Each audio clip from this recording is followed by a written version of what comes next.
right, we on live. Wait till some people get up in here. Get myself set up.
Let's see what we got in here.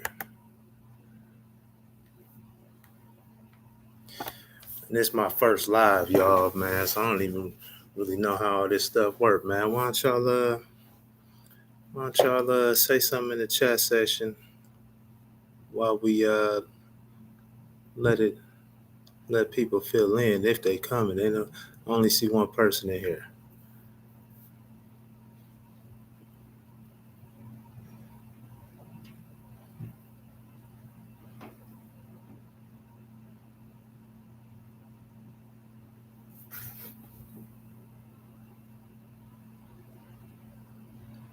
India Ballard, post the link in the group.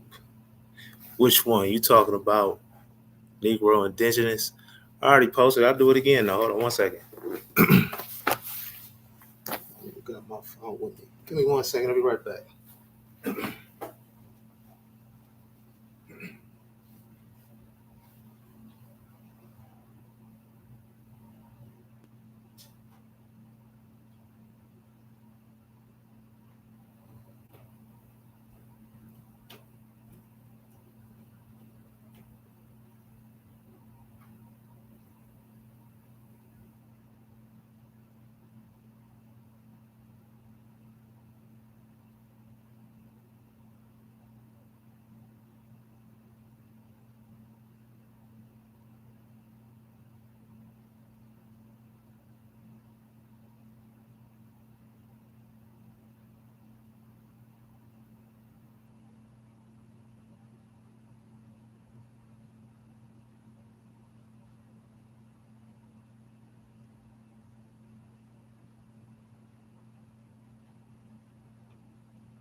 All right.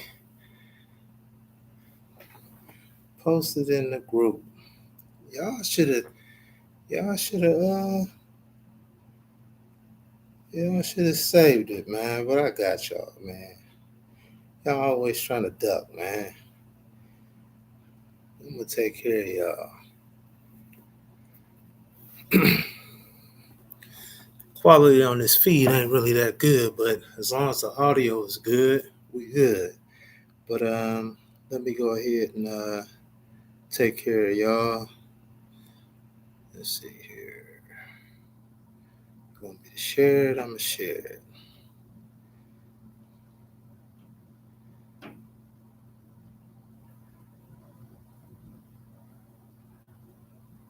Copy link. I'm gonna put it right into the group. Put it in the group. That's what I'm going to do. I'm going to put it in the group. So nobody will have the excuses. Okay, Andy, I appreciate it. You posted it. They should be able to tap that.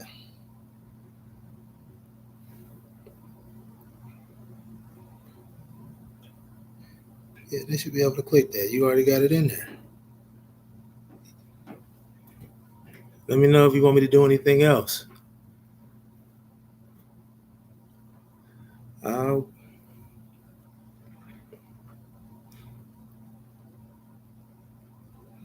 gonna let my guys know we on.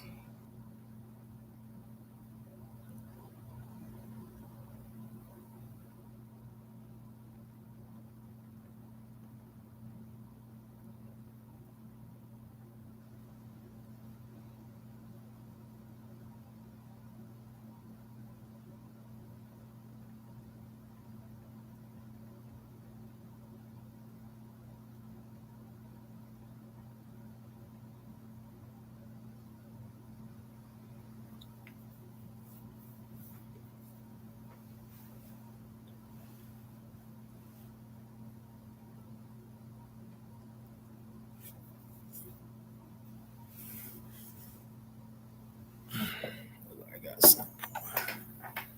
Be right back.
Yeah, what's up with it? On live right now. Looking for all the smoke. Y'all come check it out. Let's run it and get some.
Yeah, what's up with them on live? About to do that presentation. Looking for the smoke. We'll get some. Why Black Americans are not descendants of West Africans. Check it out.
Mika, okay.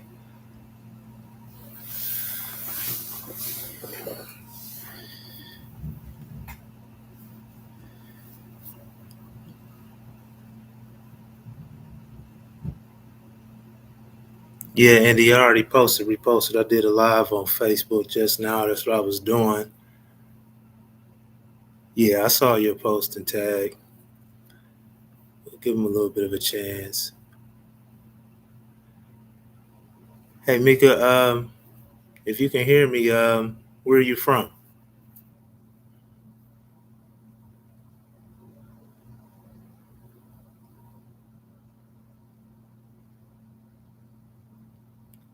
Maybe she can't hear me.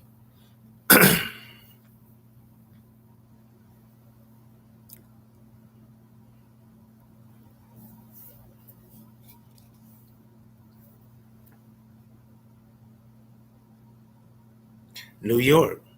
Bet. That's what's up. That's what's up. So, like, where did you hear? Where did you find out about the post at, or about this live here? How did you find out about it on Facebook?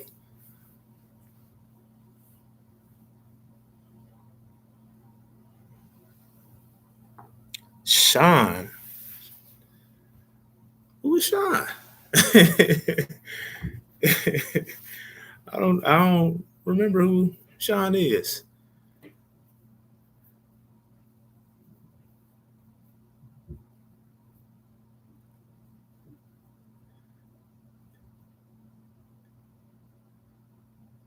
I guess Sean must be like some type of celebrity or something. I'm just joking. Trying to shoot the breeze. Warrior Clan. Oh, okay. What is that? I'm sorry.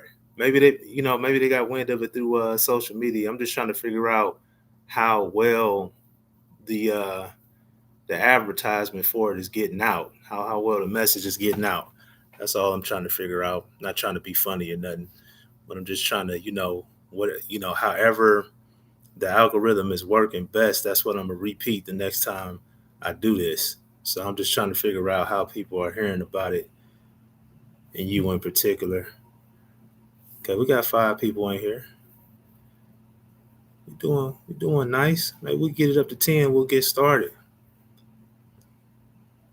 So Mika, what is the Warrior Clan about?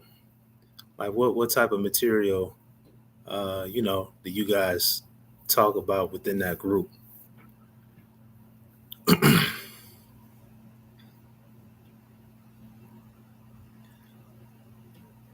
Mossy Warrior Clan, India. Okay, still not understanding, but it's cool. We all might have to eventually have to get together and actually do like maybe like some type of Zoom, regardless of what our position is on these topics, and do it respectfully. I do a lot of trolling. I might, you know, bop y'all on y'all head on Facebook because y'all don't be coming right. But you know, I can tone it down and be civil about it. But India showed up. Okay, and then you never answer any of my questions about X2A. You pretty much just ducked that completely. What's up with that? African group. Okay. So your position would be right now. Your position would be that African Americans, or so-called African Americans, as I call them, are descendants of West Africans. Correct?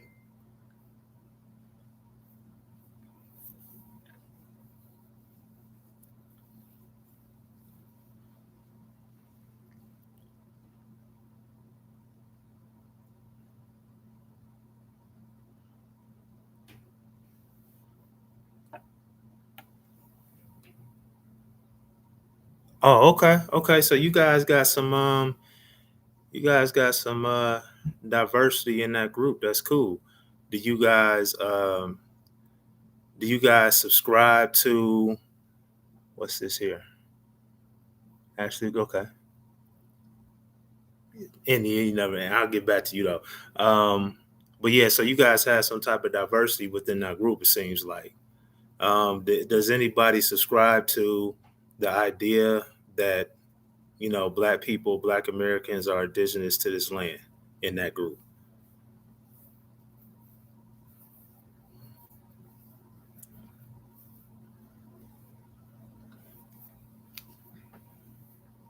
No. Okay, so you a minority then. That's cool. That's what I can respect that, man. You stand on your own too. Absolutely not. And then you ain't gotta talk like that, man. You ain't gotta talk like that. India, what's the main reason why you think Black people are exclusively from Africa?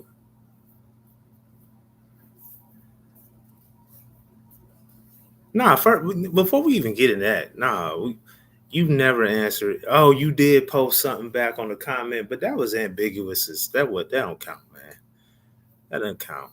You posted like something real general, ambiguous. You ain't really answered the question. That was kind of like a little cop out. But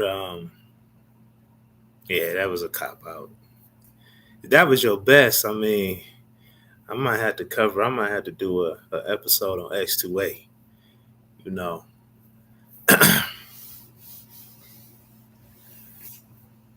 So yeah, you guys tuning in.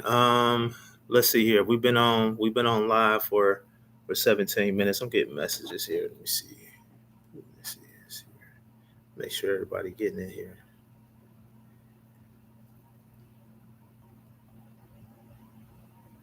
Yeah, we've been on for 18 minutes now. I ain't gonna hold it up too much longer. Whoever's coming is coming. Uh, you know, try to get these guys in here.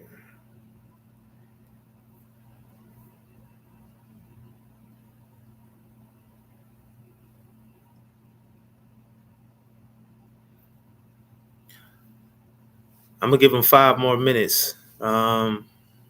5 more minutes, and I'm gonna go ahead and get started. And whoever fills in, and whoever doesn't. If people come, they do. If they don't, I think this is a good enough group already. It might be better to keep it small, because I might be able to entertain questions as I go better. And I really would have liked more time to put this together because I think it could have been a lot more detailed. But I think already as it is, I think I think I cooked pretty good on it. I might have to come back and do a part two. You said no sound?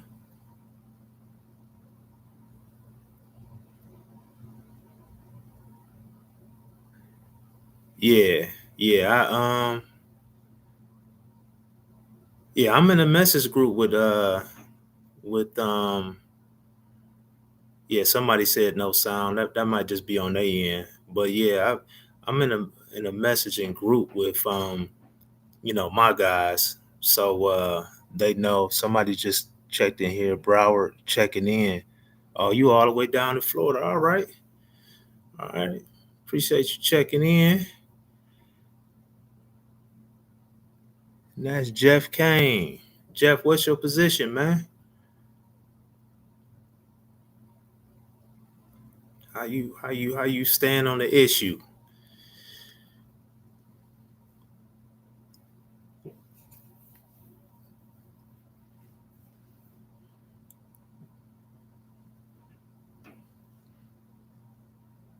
Let's refresh. Okay. Yeah, okay. All right, good. You got the sound back. Cool, cool, cool, cool. Let me see now. I think I said probably about 2 minutes ago we're gonna do it in five. So we give it 3 more minutes. 3 more minutes, we'll go ahead and get started. I got my PowerPoint prepared. I think I got everything on my screen I need. Let me make sure. Yeah, I think I'm just about I'm good to go. About to give India this work. India be tripping. She don't be knowing. She don't be knowing what she be talking about, man. She thinks she do. India, you all right though. You all right though. You decent, but I don't think you be knowing what you think you be knowing. You know, I think you indoctrinated for real. I mean, we all have been at one point. You know, all have been at one point. But India, you off the hinges with the indoctrination, man. I'm gonna get you right though. I'm gonna set you free, man.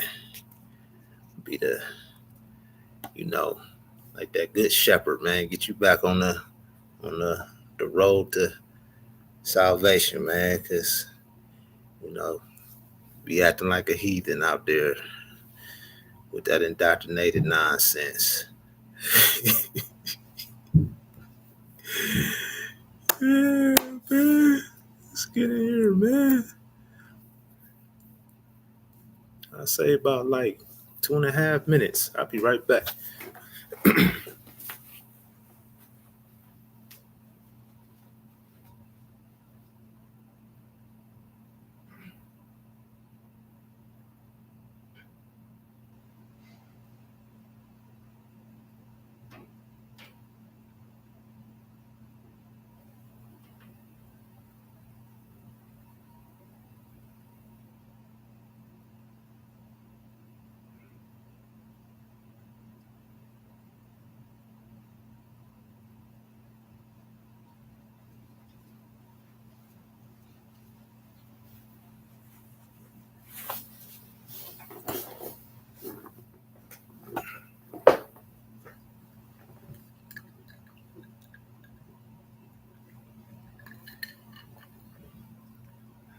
Yeah, I'm gonna show you the way, India, man. Yeah, I'm gonna show you the way, man. I don't mind at all, man. I don't mind at all. I feel like that's what I'm here to do. Is show you the way. This lighting is making it glare. I'm trying to see if I can get on the angle. Can't really. Them lights is all over the place. But if I turn them off, it's gonna be too dark. So yeah, I had to put it up with it. I think that's good. I'm blocking this light out. Yeah, rotate it like that. That ain't good either. Yeah, yeah, block that middle one out. I think that's good.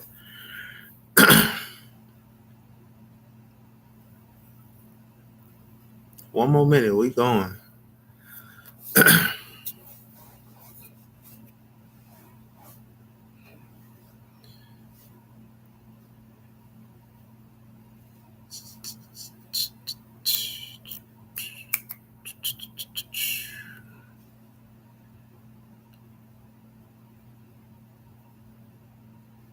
India, where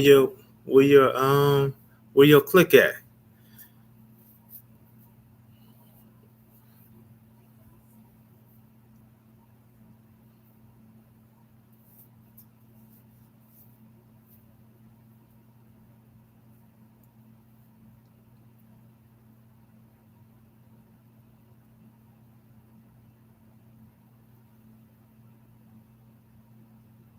All right, Jeff said he full out American. We didn't have some people drop off here.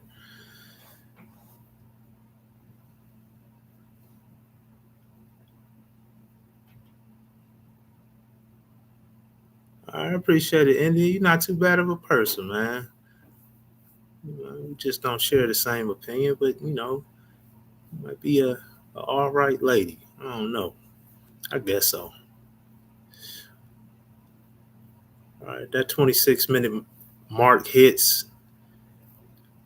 We're gonna get it in. We're gonna get it in. We're gonna get it in good. Um, India, why do you think so-called African Americans are genetically related to um, West Africans? Because it seems like right now you're the only one that's on right now. Okay, we got somebody else back in here. So I just asked India here, why does she think African Americans are genetically related to or descendants of um, West Africans. On the real, is common sense. That's not a valid answer, India. That's not a valid answer. We're gonna go ahead and get into it, man. India, she need to get this act right. I'm gonna give her this business, man. What I want to start with, yeah, we'll get the PowerPoint up.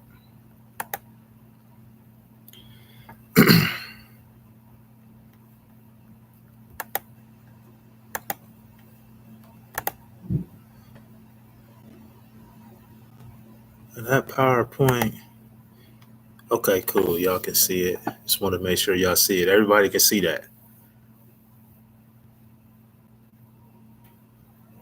All right, bet. Yeah, I will go ahead and get started. I'm gonna put this PowerPoint on slideshow, and if you can't see it, just say you can't see it. If I don't hear nothing, I'm gonna assume that you guys can see it. So we'll start from the beginning, and we're gonna rock out. Now, why I got this? I would actually,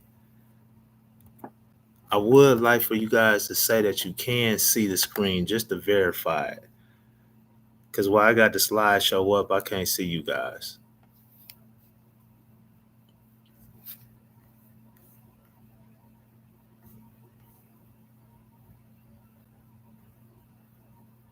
All right, bet. Good. Now we go ahead and get it started then.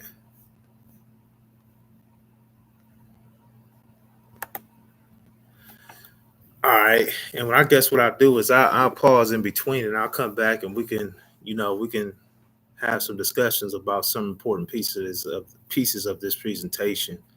But why African Americans are not West African.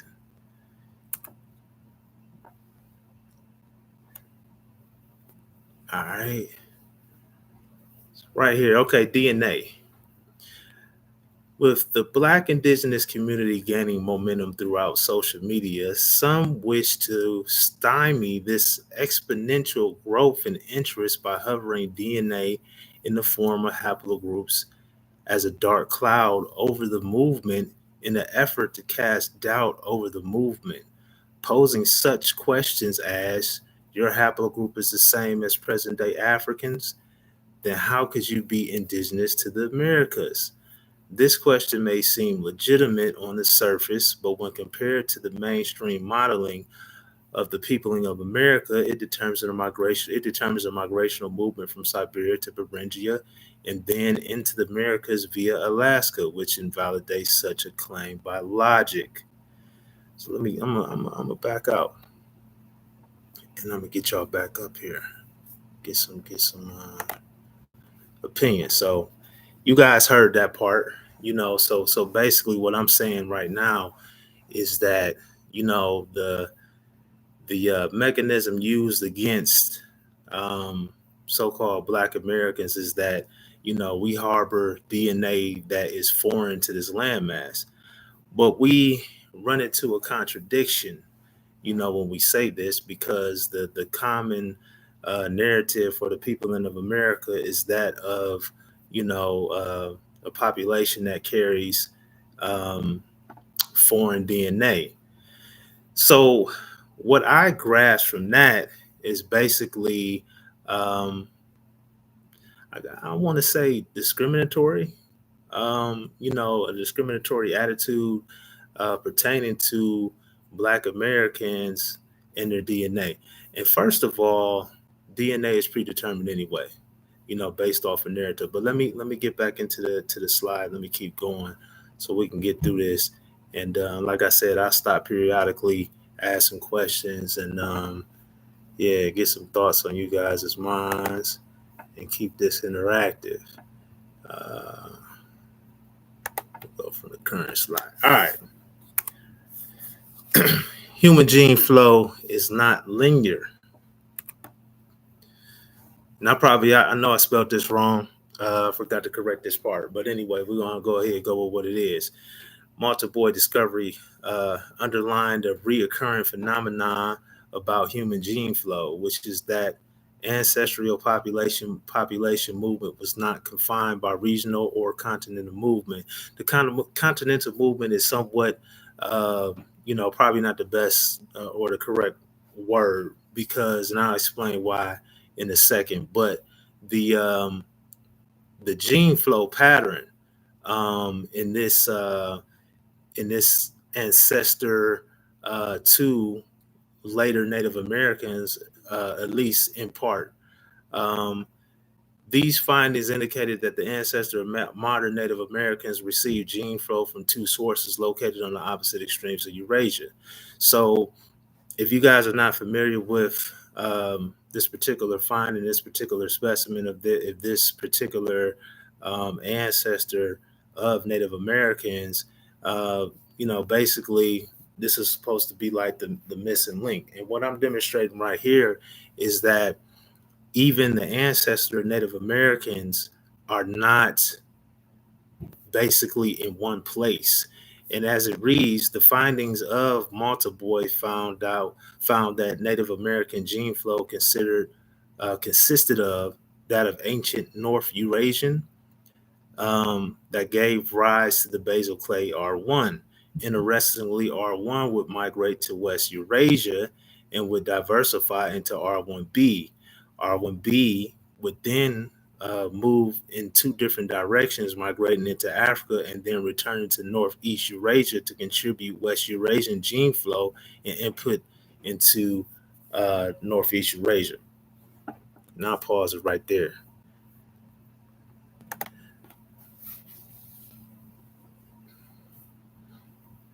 So, any thoughts so far?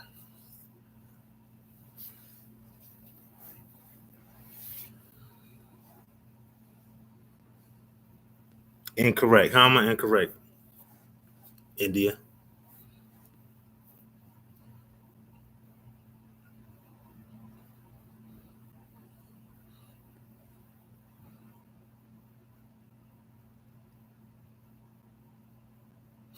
And just to save a little bit of time, if you're saying I'm incorrect, just go ahead and say how I'm incorrect. Just don't say incorrect, because these texts are coming through delayed. So if it's incorrect, you spot anything in error, say how it's in error. And have you seen the study or even at least heard about it?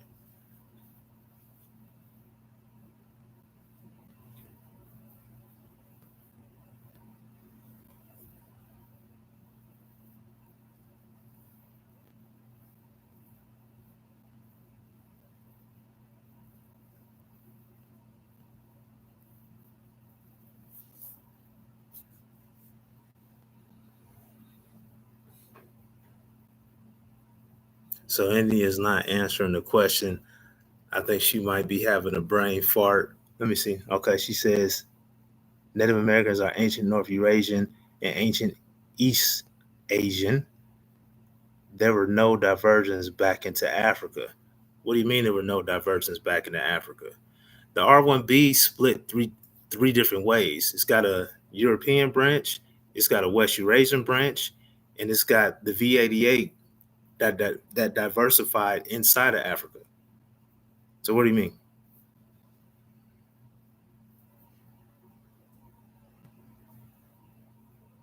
And I don't remember even talking about Africa. And if I'm not mistaken, that let me see, the Northeast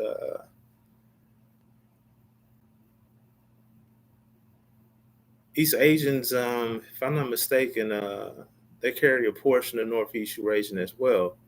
So that's specifically in the Northeast Eurasian ancestry of, but no, it might be separate. Um, but they still contain a West Eurasian component for sure. But I'm gonna get into what happened in this slide. This next slide is gonna get into that. But see, this is what I'm saying. Like, these are the things that you guys, or at least I can say for India, that she overlooks. And then you guys, because you don't know about it, you guys insist that I have the information wrong, but I don't. You did say the Eurasian flow went back into Africa. Yeah, I did. Yeah, you're right. Yeah. So yeah, R1B did go back into Africa. Yeah, that's absolutely true. R1B has three different mutations, I guess you can say. Three different splits. I guess that would be the right terminology. R1B, um, when it diversified, um, when R1 diversified in R1B in West Eurasia, um, it moved in two different directions. It moved west into Africa, diversifies into V88. Other populations move back east, crossed into Europe, back into Northeast Eurasia.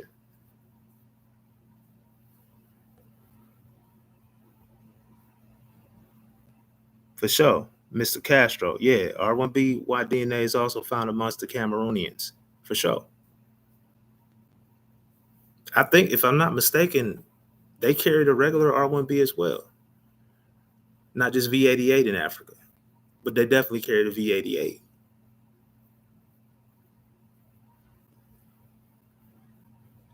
You familiar with Malta Boy?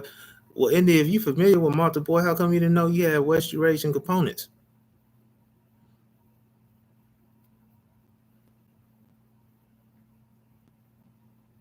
Sean P. I think I done heard your name before trying to rush me and carrying on. Man, my position is West African, blah, blah, blah. Man, you ever heard of like setting the foundation, like, and building on top of the foundation to get to a conclusion or point? Come on, man. Y'all do it. I think I've had conversations with you, Sean.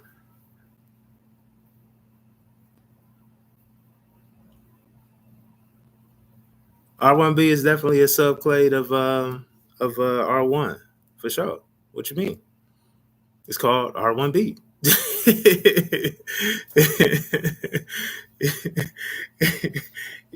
You ask me, is it a subclade? It's a subclade of R1.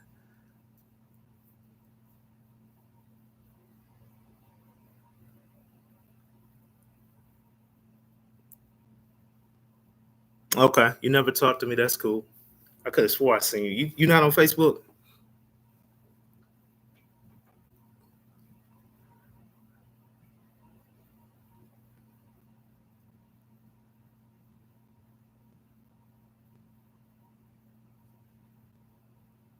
All right.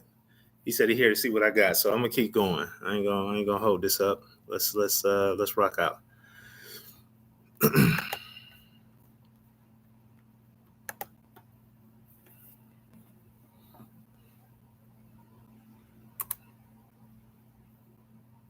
Okay, so just like I was getting to, um, the West Eurasian component would be largely overwritten by further Northeast Eurasian admixture to develop the ancestral population that would theoretically enter Beringia and eventually enter the Americas. This is significant for two reasons. It indicates a braided pattern constantly observed in ancient population groups. And it is also another demonstration of a population that had been overwritten from the genome.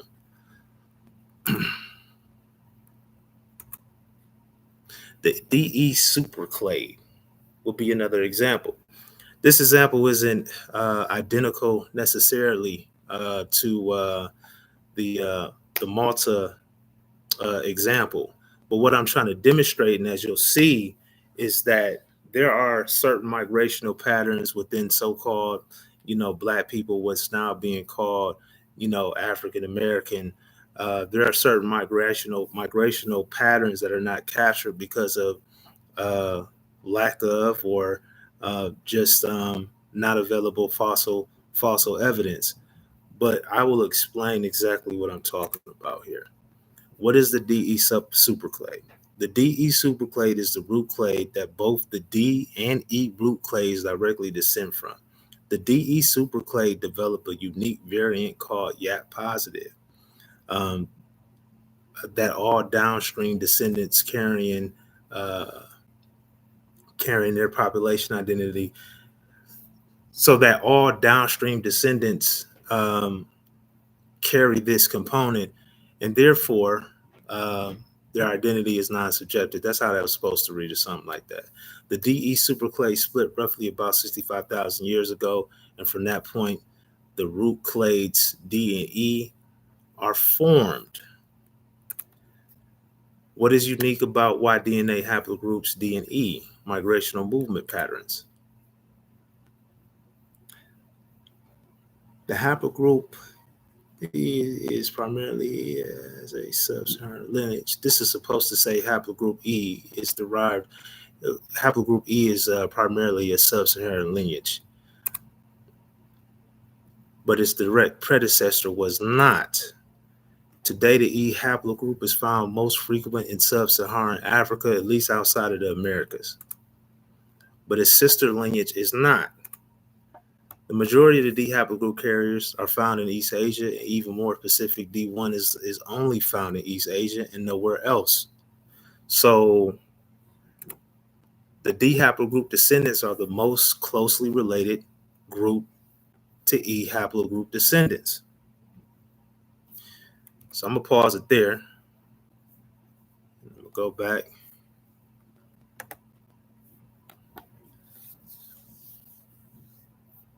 So is everybody on, on the same page with that DE supercade? Oh yeah, Sean, go ahead, react to it, man. It's all good, man. Yeah, do your thing. But is everybody on the same page about this DE superclade? At least, do you guys know what it is?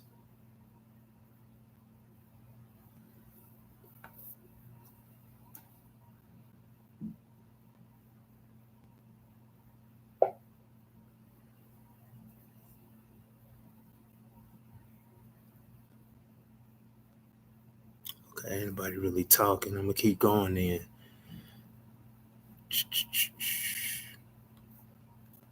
Back to the PowerPoint.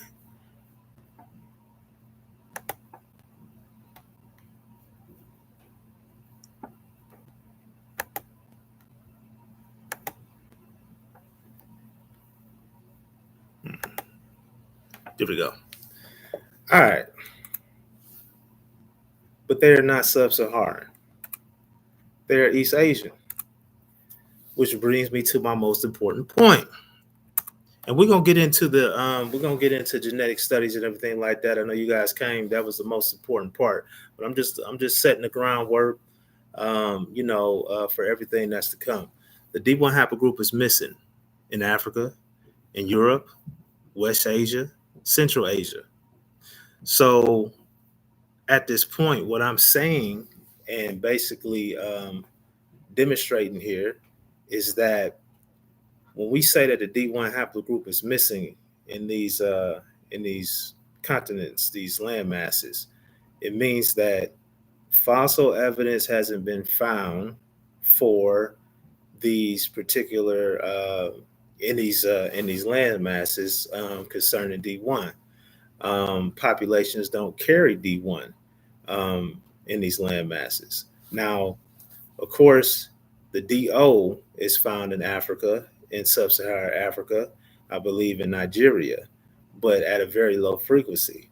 But that still doesn't resolve D1 being all the way across the Asian landmass in East Asia. So anyway, continuing on, and so I'll just continue. I'll follow up on that a little bit later. But yet, it is found in East Asia. This implies two scenarios. Either DE at one time was somewhere deep in Asia and split there, and E migrates through Asia and Africa. Or DE splits in or just outside of Africa, and D migrates across Asia to East Asia. So if we have DE splitting in or just outside of Africa and D migrates across Asia, then we have movement from a sister lineage going across a landmass. But even more interestingly is the idea of a DE split deep in Asia, where the E is returning across Asia into to Africa. And this is still a topic that's not been completely dissolved. They found a DO in Nigeria that kind of made them lean back towards African origin uh, for DE, possibly, which would mean that the E would stay and remain in Africa, and the D would would leave Africa and go all the way to East Asia and populate East Asia. By the way, the Joman peoples are D1. They were also mound builders. Just putting that out there. I didn't have a chance. I didn't really have time to really prepare any citations about the mound building and how we know that the D1 is found within the remains in these mound building in these mound building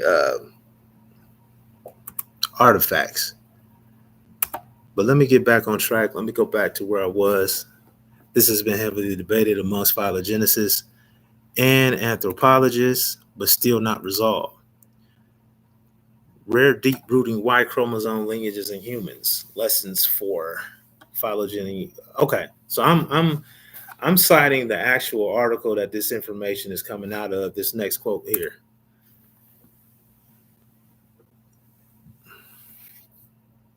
Significant evidence for range expansion from west use the position of Group E within the then apparently African and Asia. However, we showed that apparently,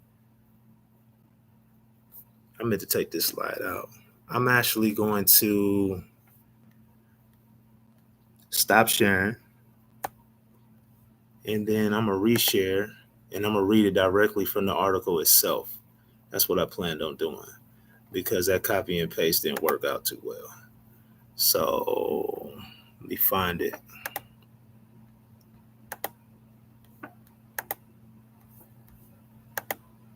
Yeah, here it is. So I'm gonna reshare. Let me check this comment section too, see what y'all got going on. See what's how y'all feel about this.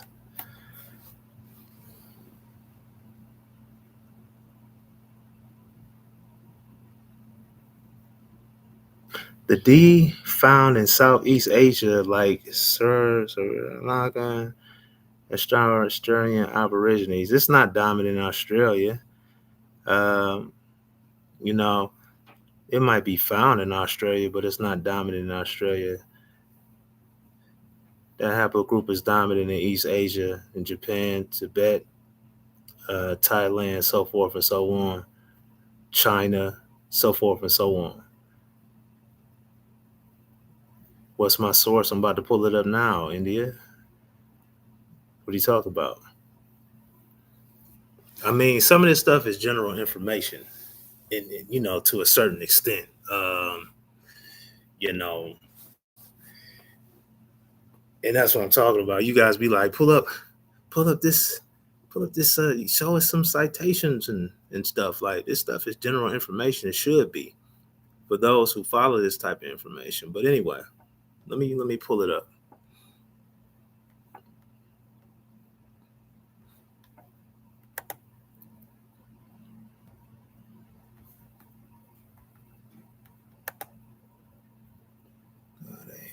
Where is that? Oh, it's on my window.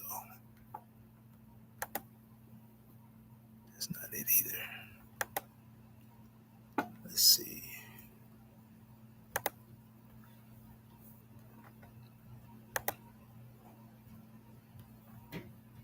No, it should be there.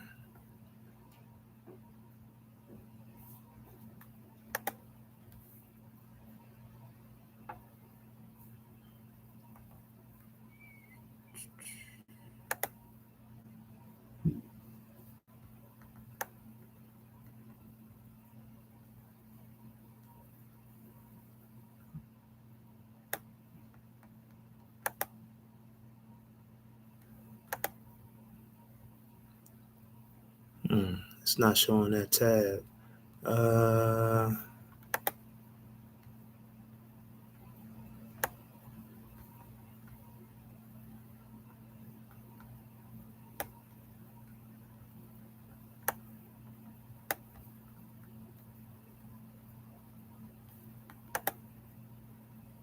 Sorry, y'all. 1 second. I might just have to share the whole screen.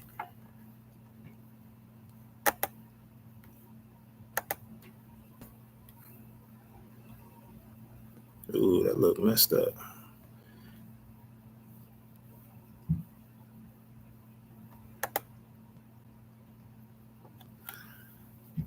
Hopefully that's coming up well. But I'm going to read the section that I'm talking about right here. You see the article.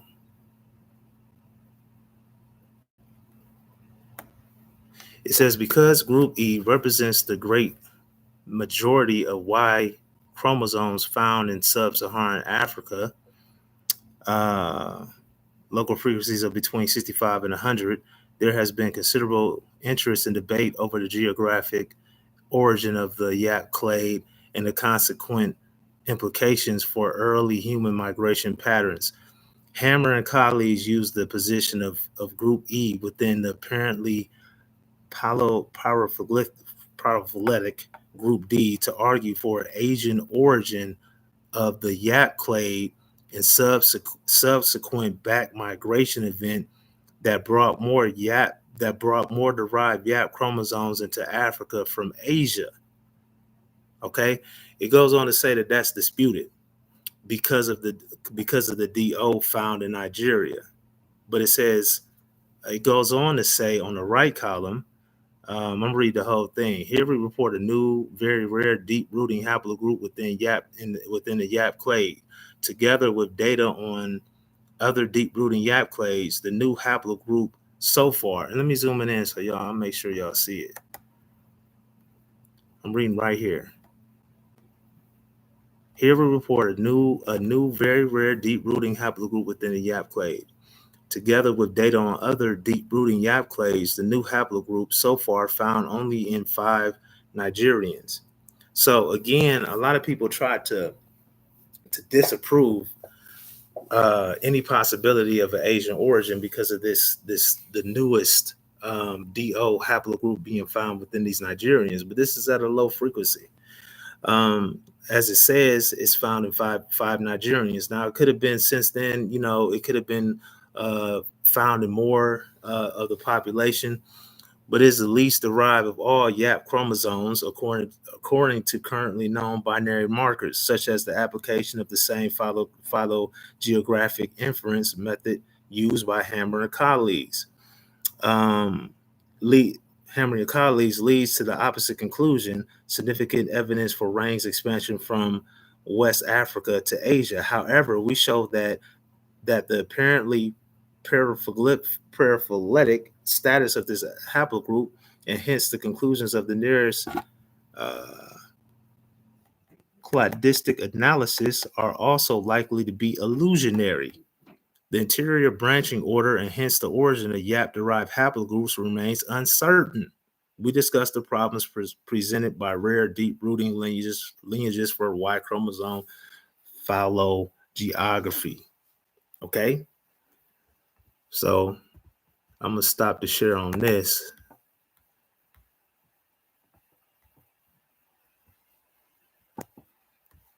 And I'm going to get some thoughts on that. So clearly it said that it was unresolved, at least at that time. Now, that article was written in 2003.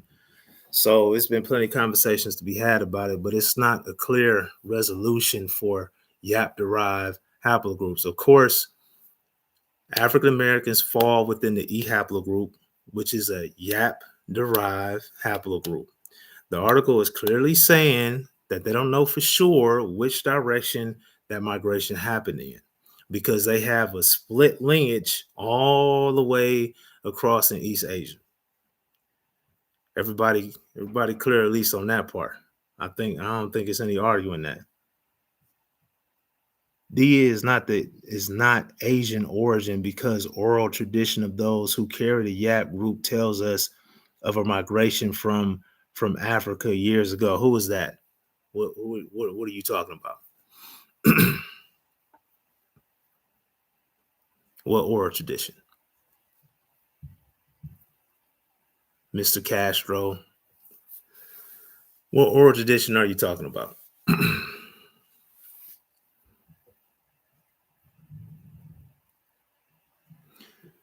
I'm confusing you. Which E? Sean, it's only one E. It's only one E, man. It's only one E. And then the E diversifies further downstream, but there is no two E's.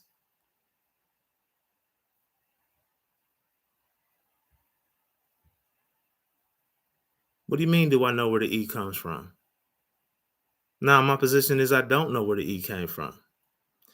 It came from basically between, based on the out of Africa now, because I don't want y'all putting words in my mouth. Based on the out of Africa model, it's coming between anywhere between Northeast Africa and East Asia, because that's where it's found at.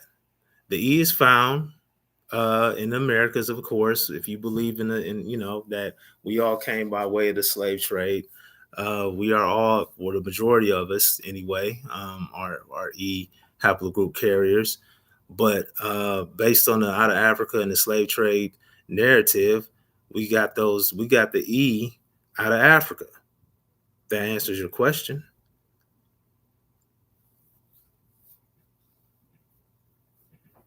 I don't really know what you mean by what E though.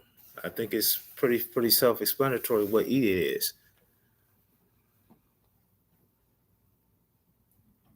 Nah, bro, I'm missing the point. What's the point? I'm gonna give you one more shot, man. I'm gonna keep going.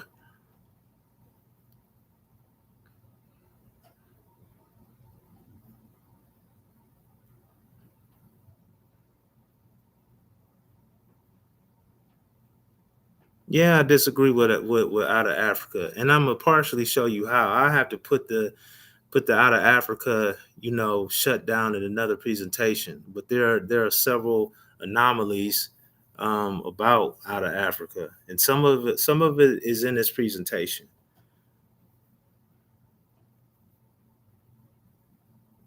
Now, I'm not even saying we descend from North Africans necessarily, but what I will say is that um, we based on the out of Africa model, our prevalence started. The E prevalence started in Northeast Africa. The E crystallizes in the Sudan, has some movement up into Northeast Africa.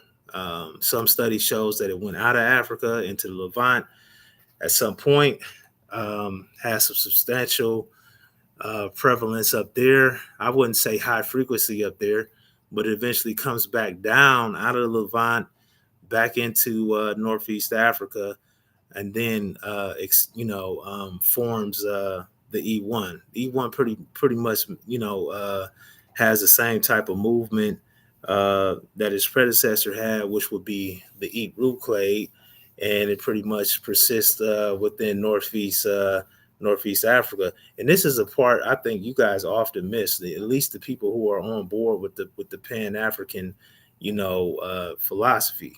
You guys, well, so I can't say everybody because a lot of Pan Africans,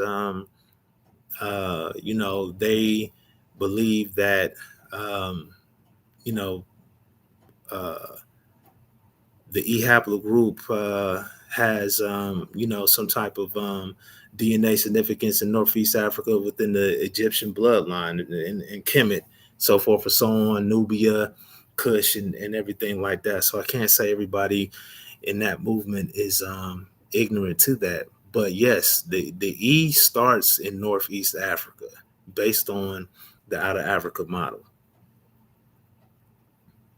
I never said it made us Asian, champ. You know what I'm saying? All I'm saying is the point that I'm making is our ancestral migrational patterns is not all African. Now, if you want to say if you want to say that our our phenotype, our genotype is Afro, Negro, or Afro in type, I'm on board with that. That's cool.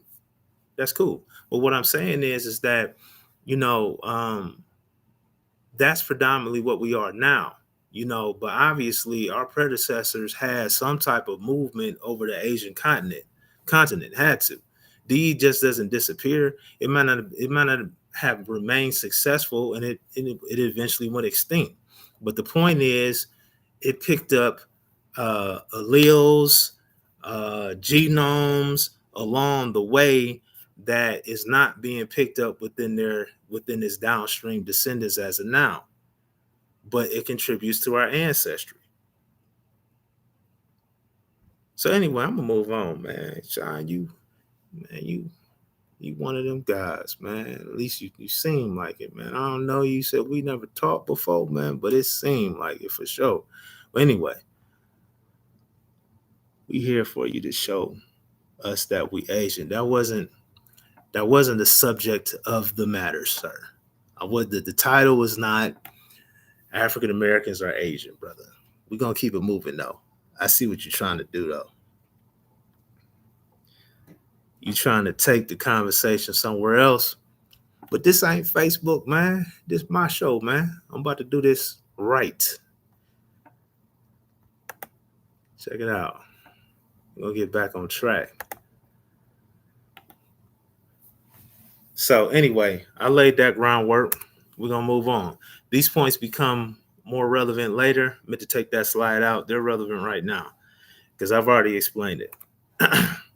DE's migrational pattern. Today, the E haplogroup is found in the haplogroup is found in. I don't know what that slide was trying to say. Sorry about that. Why is this significant? Bias by narrative.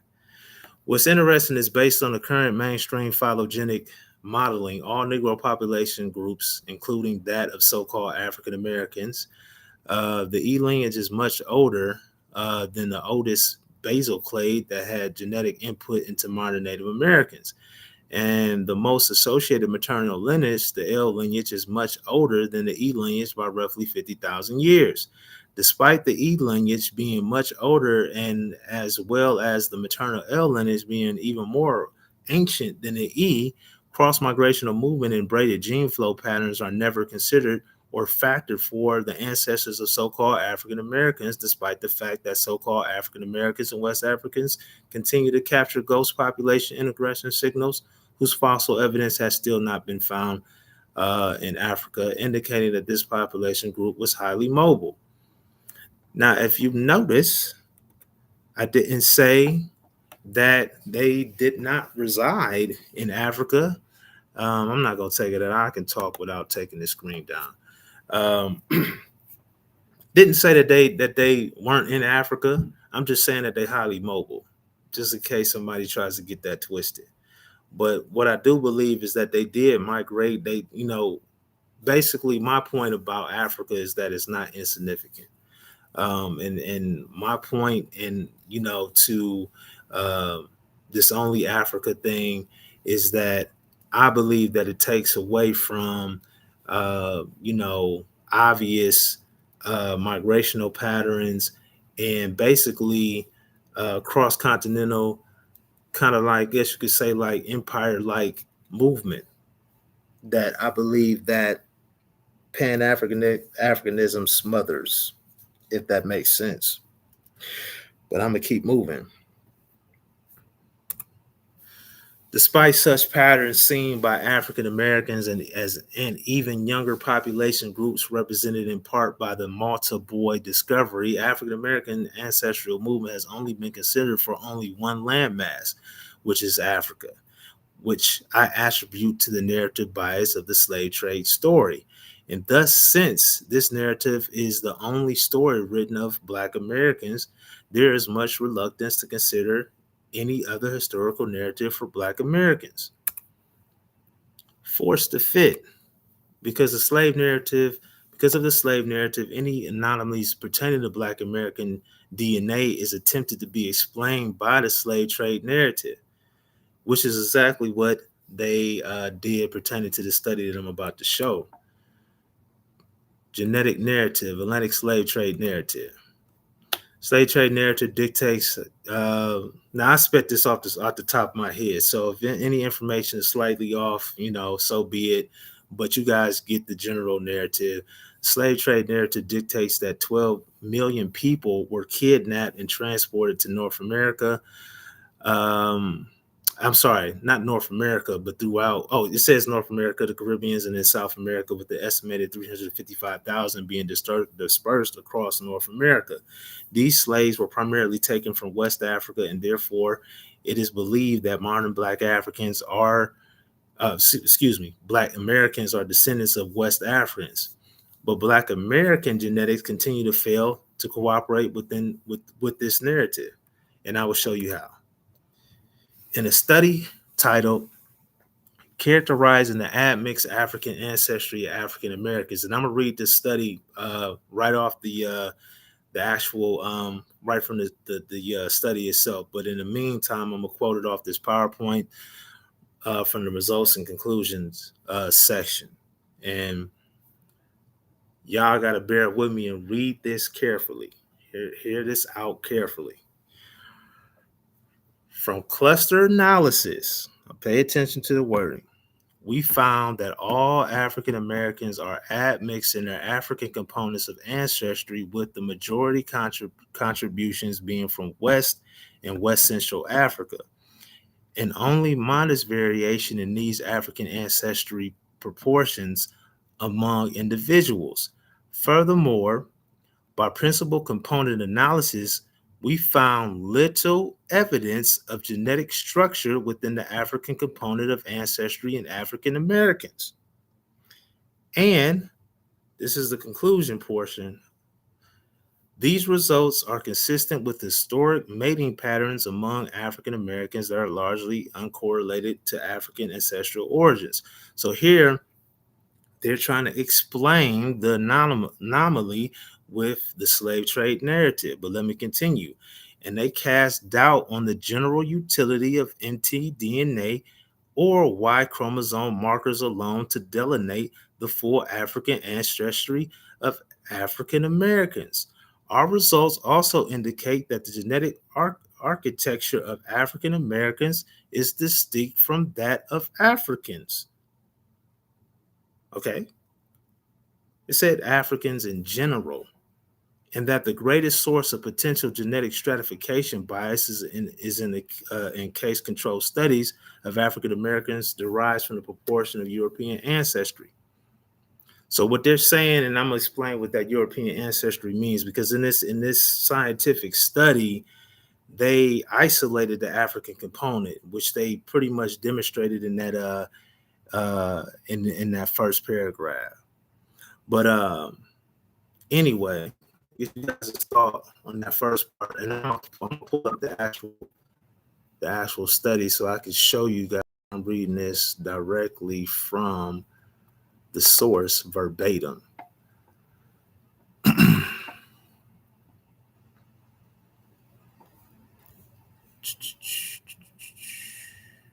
did I do with that thing, man? I think it's on Chrome.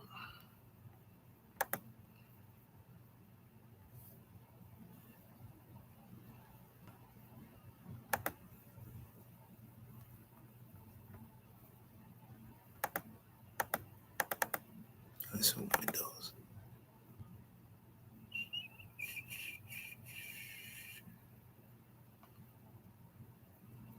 Yeah, I can bring it up on Windows. 1 second.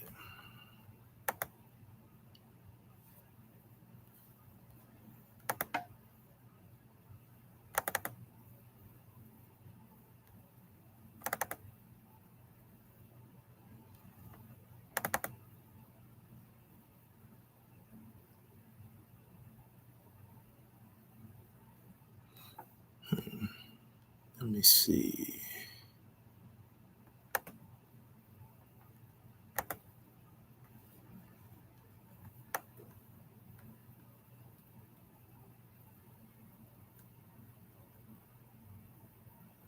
Here it is. I think this is it.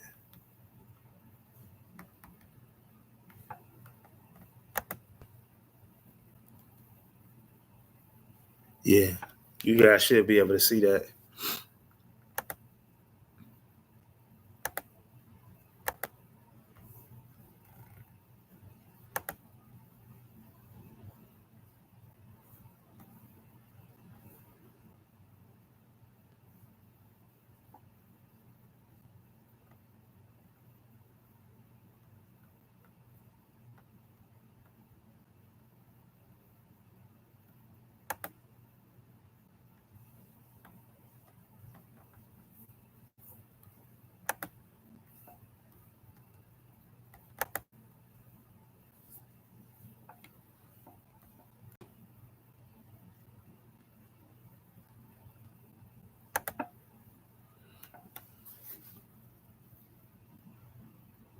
John gonna say who cast in doubt. Man, I'm gonna read it. I'm gonna read it verbatim from the study. Hold on, Sean.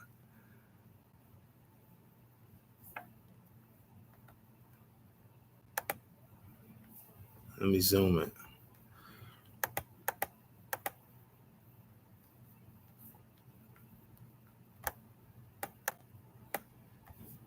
You guys see the study?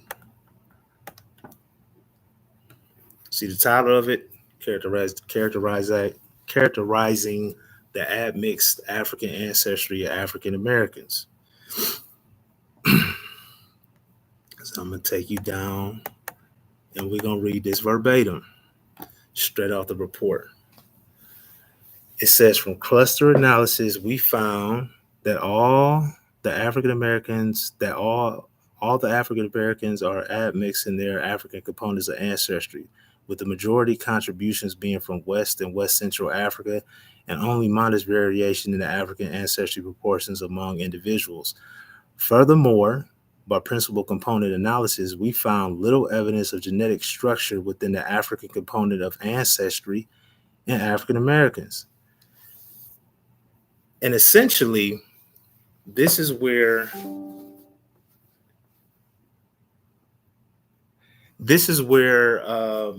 populations actually or can separate from at haplogroups alone does not equal distinct populations. It is a lineage. It's an unbroken lineage.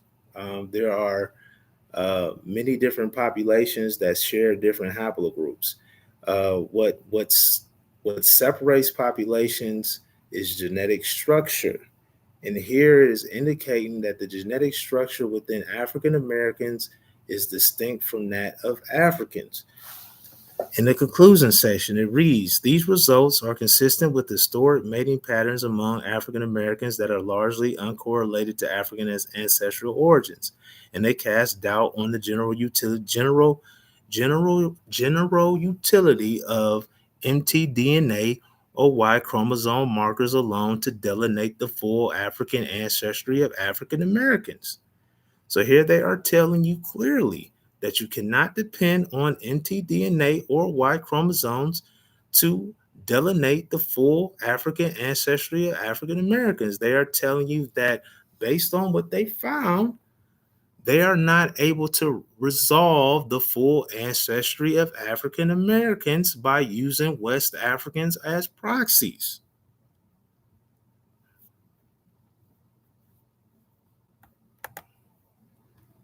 So, let me get that screen back up here. That's incorrect. How's it incorrect, John?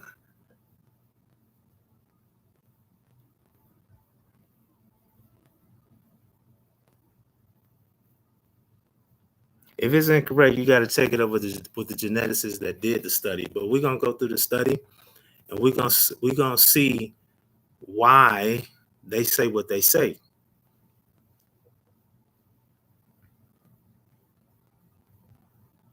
No, they didn't use both. They separated the European component. It clearly says that.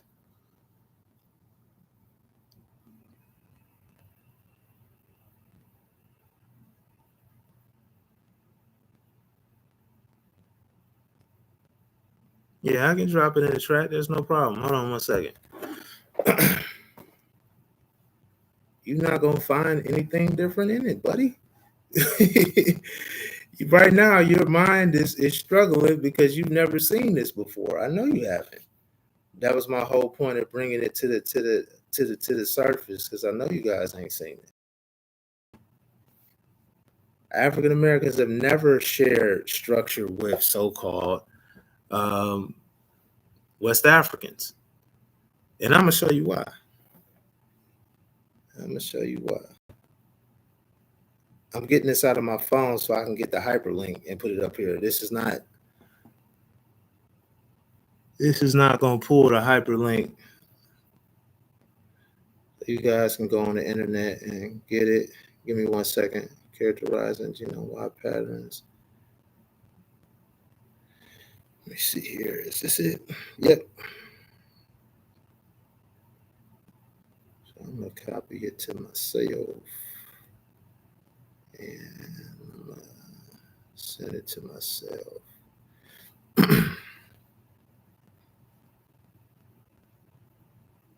Brother gonna say that's false. Man, y'all funny, man. That's false, man. Okay, it's false. Give me a second here, man.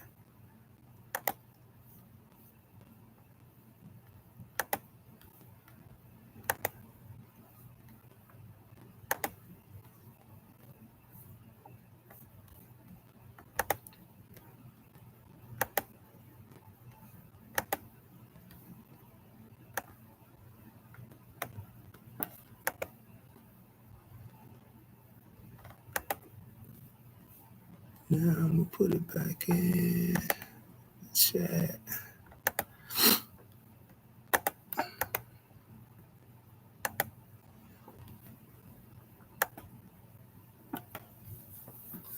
Bang. Y'all see that? Yeah, the way I'm reading. Okay, buddy. I'm gonna keep it moving, man. You go ahead, go ahead and read through that, buddy. I'm gonna go ahead and get back to this. So anyway, that's clearly very decisive because we got people wanting to see the whole article, which I ain't got no problem with. That's the way to move anyway. That's the right way to move. You're supposed to show and prove, show and tell. I actually just finished up this PowerPoint right before I went live. I would have had everything already docked up in the in the description section, but I don't mind sending stuff before we get off this live. Um, if there's anything else y'all want me to send, I will. I'll try to send it as I'm talking as well. But that's the main one that I definitely got to have you guys. I definitely got to put that one in your hands because it's the backbone for the whole presentation. But anyway, we'll keep moving. Why did this study conclude this? You have probably noticed the mention of European admixture, but how it affected the results needs to be clearly understood. What is meant by the previous statement is that the African Americans cluster is closer to West Africans depending on the lesser presence of European admixture, which is to be expected as stated. This is coming directly from the study. In the bar plot of Frappy estimates, individuals are arranged in order corresponding to their value on the first PC coordinate. Clearly, this coordinate correlates nearly perfectly with the decreasing proportion of European ancestry. Thus, the most important source of genetic structure in African Americans is based on the degree of European admixture. Okay, but it's going to become even more clear as I go on. African American DNA structure was tested against 3 different variables: European and African structure, PCA measurement of European and African admixture. Most similar West African populations, measured structural affinity of the closest related West African populations. Removal of the West African genotypes that shared the closest affinity. West African genomes were subtracted to assess whether or not the DNA structure would diminish due to lack of West African genomes, because if it did, it would implicate that the lack of structural affinity was only due to lack of genomes. I'm gonna give y'all a chance to kind of digest that part.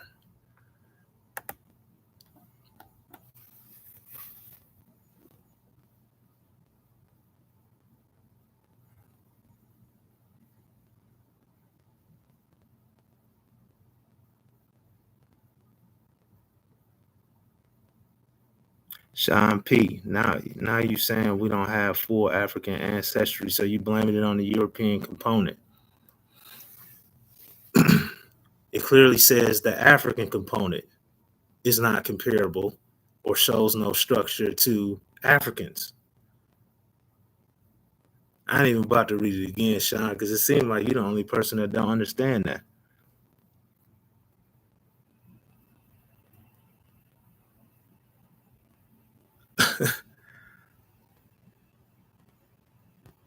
I'm wrong. Okay. Anyway, I'm moving on, brother. I know it's hard to accept, Sean.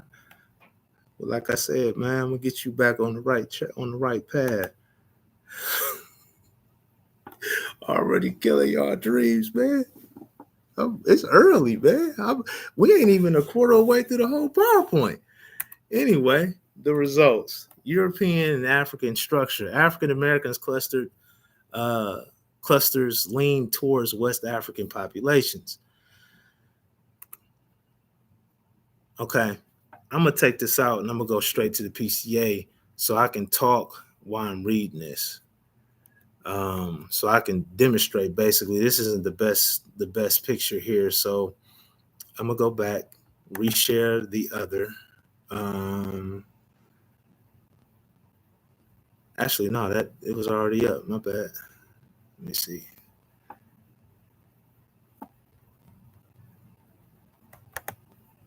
Yeah. Okay. So I'm gonna scroll down so we can go to these graphs. And so,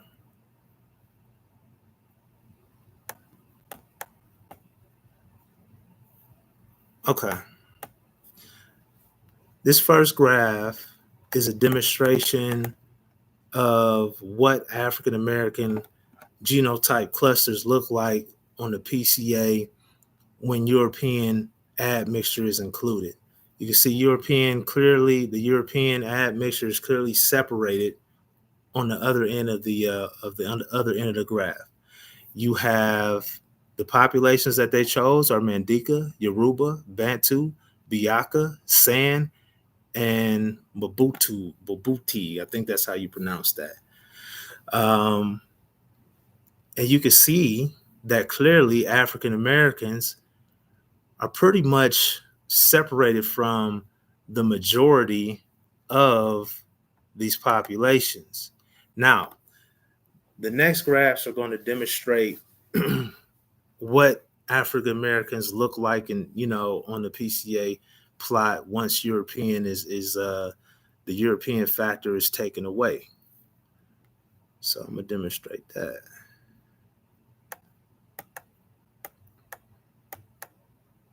Go down a little bit.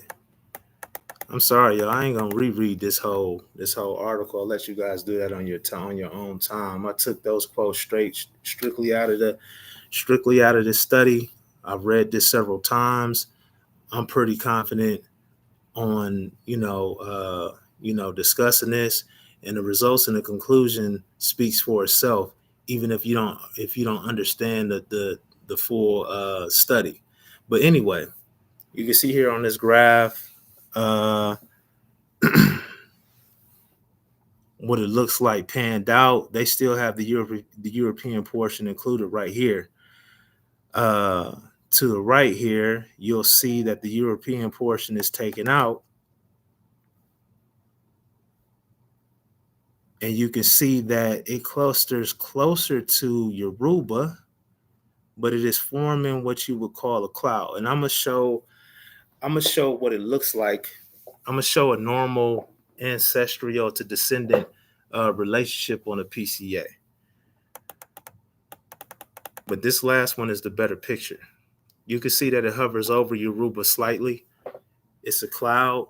Normal descendants form a tight cluster just outside of their ancestral population. This is a cloud that you see here. And you can see that African Americans clearly separate themselves from most West African populations.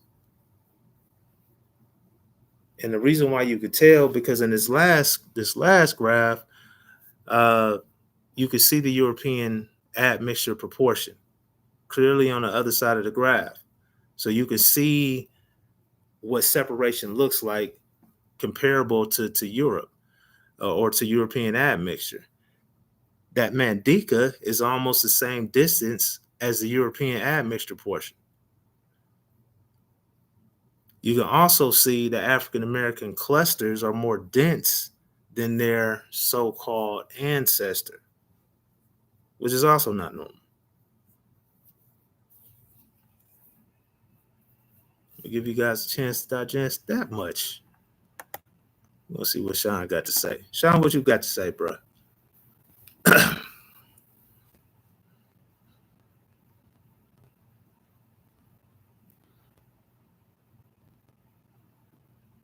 Robert Tran, what graph? You don't see that graph?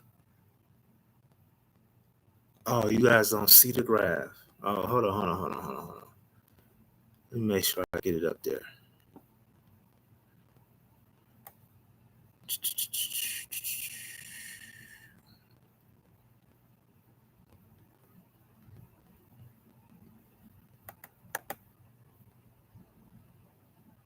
Let me share it on my window. That's what I'll do. I'm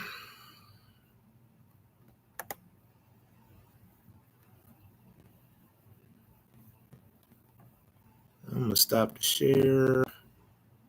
And what I'll do is I'll share it on the whole window.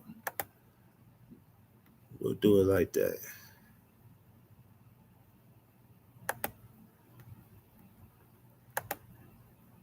That should do it. Go back out and make sure y'all see that. Y'all see that? Yeah, you guys got to see it. And I'm gonna take it back up to the prior three graphs.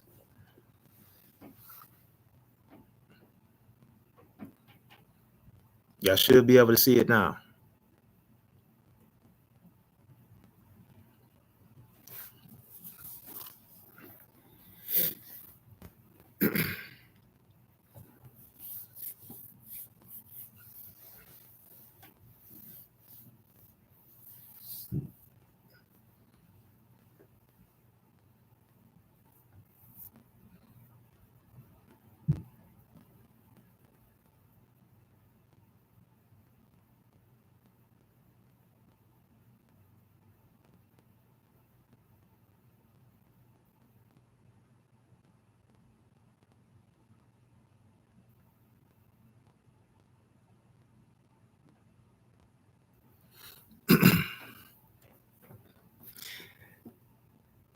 Yeah, melanated goddess. I guess that was some sarcasm. The title and the discussion is clearly why African Americans are not West African, and this is where we are with it right now. So, you know, yeah, it speaks for itself. Yeah, you guys go ahead, strike up the laughing emojis and everything else, man. But I see you guys don't really have anything to say in the chat.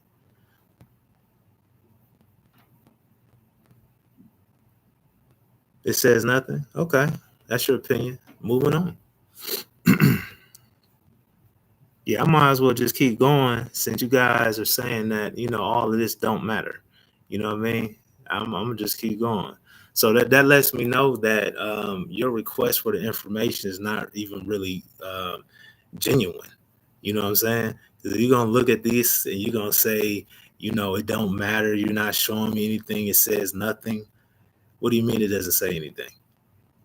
Anyway, that just lets me know to just keep going and go ahead and get through the presentation, because you guys uh, probably really don't want to hear the truth really want to hear the truth anyway. So it don't matter. So I'm gonna just keep going.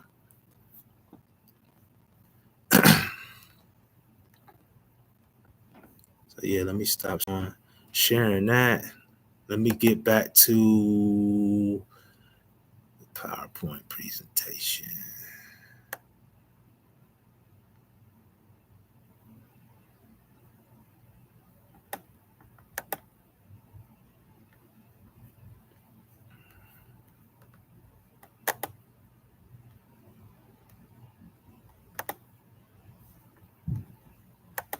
Y'all ain't ready, man. Same old excuses. All right, let's keep going.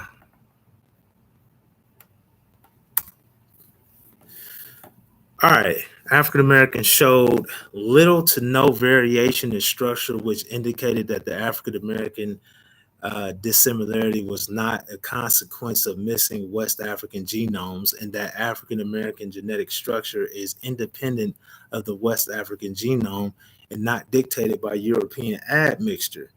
Like I said in the PCA graph, they clearly separated the European admixture so they can isolate the African component. That is what is clearly said in the results in the conclusion section. African Americans demonstrated higher density clustering, and their cluster covered more surface area, indicating substantially more genetic diversity in contrast to their West African counterparts. It can mean that. I won't say that it means that absolutely. That can be an interpretation.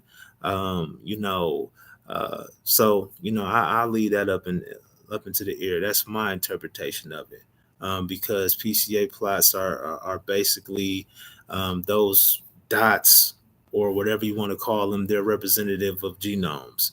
So anyway, what caused these results? Pretty much, West Africans are not a proxy for ancient West African populations. And I'm going to demonstrate this with articles, so forth and so on, with direct quotes from these articles and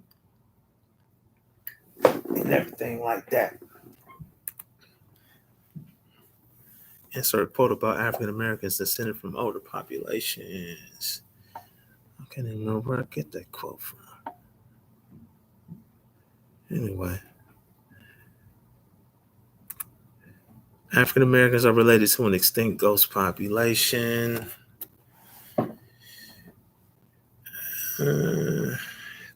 I will say that that's an inferred statement, and I'll explain why as I go. But this is coming from this article is Deep Population History in Africa. These are the authors of the study.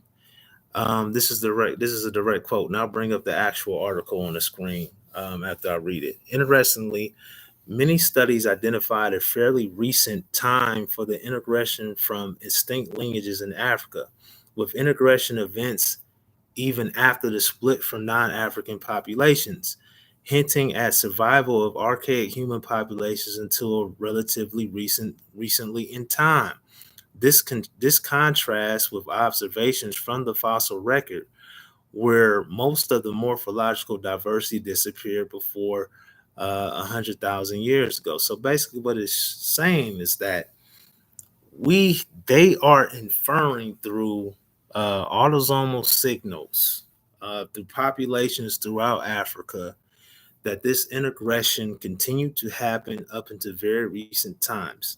Now, I don't have the specific article where it said that the integration could have taken place as late as 3,000 years ago or as recently as 3,000 years ago. I believe that's in the West African ghost population, whatever that's titled, that I have. I don't have that pulled up on my screen. It's either on my phone or it's already saved in one of my files, but I don't have that pulled up. But I can definitely get that before we end this live.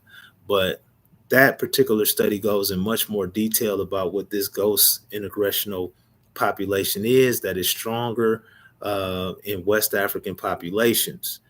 Um, and so they are inferring, or they have picked up signals that indicate that they said between 2 to 12% of this ghost population genetics within West African populations.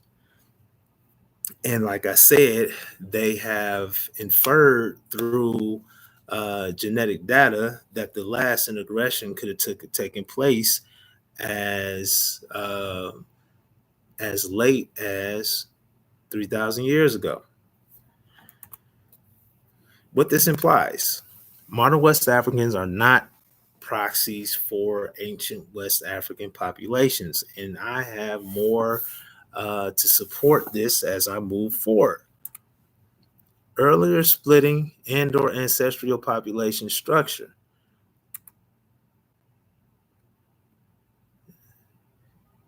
This study isolated.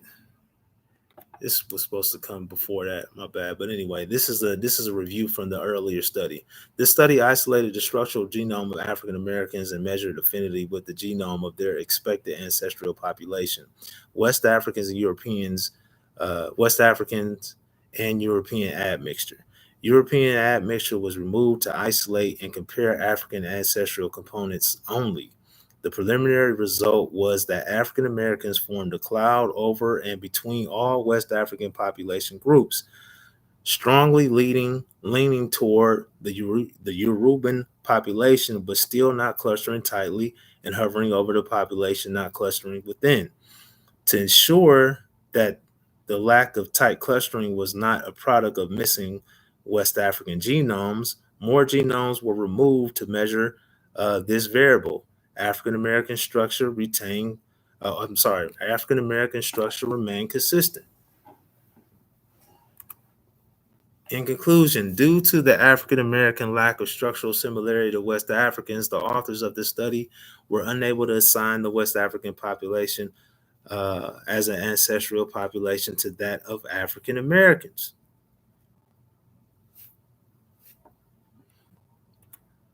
Let y'all digest that some more. Damn it. Just give me 1 second. I gotta plug up.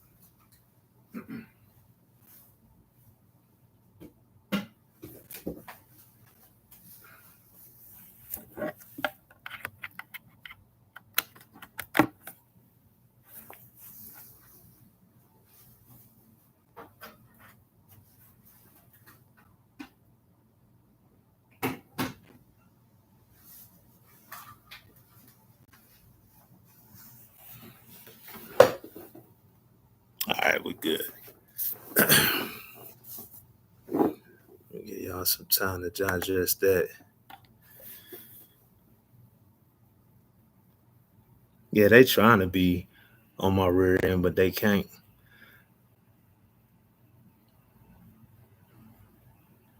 Yeah, they special. They mad, bruh. They mad. Ain't nothing to be mad about. I ain't make the study. I'm just reading it. You know what I'm saying? I kind of stumbled on this article. It wasn't even purposeful. I didn't, purposely go out and even look for this article. But, what led me to the article is the difference in the haplogroup structure in African Americans, which I'm gonna get to as well. That's very interesting, and that also shows a non-ancestral to descendant relationship as well. And I'll explain that as I move on. But yeah, they mad in there, man. That the results and conclusions, you don't even have to read the whole study. I did, though. Don't get me wrong. I read it thoroughly because I was even surprised. I was like, no, I know they can't be saying it that clearly, but it really is that clear. So yeah, let's move on, man. Y'all don't be mad, man. It's we all trying to figure it out, man.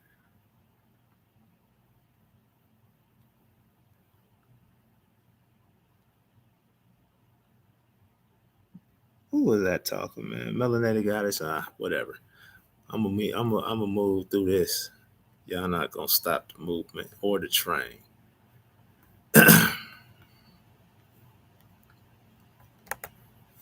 Anyway, as we move, as we proceed,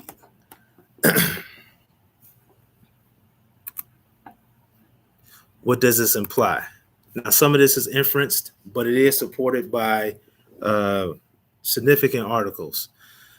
And I'm gonna have quotes posted here. I think some of them actually had a page number, the paragraph, and the column in there. But if they don't, I will post all of these articles in the chat before it's all said and done, before we end this. But normal ancestor descendant relationships. In a normal ancestor to descendant relationship, the descendant population forms a tight clustering, which the ancestral descendant population forms a tight cluster just outside of the ancestral population. And this is a illustration here. And this is not, I'm gonna be honest, this is not out of necessarily like a photo image directly out of a study. I had AI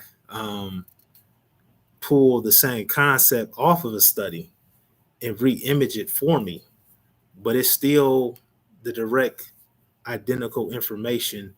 It's just re-rendered. But anyway, if you guys ain't familiar with European migrational patterns in ancient Europe, um, Cheddar Man would have been representative of the hunter-gatherer population, if I'm not mistaken.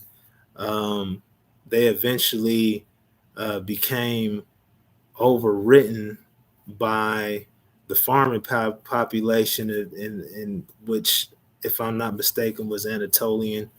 If I'm pronouncing that correctly, but this would be the normal, especially the beat illustration where they have Malta there and they got Native Americans just outside of the Malta. That's what a normal ancestral to descendant PCA cluster is supposed to look like. And actually, the A is demonstrating what ancient admixture, ancient admixture cloud looks like.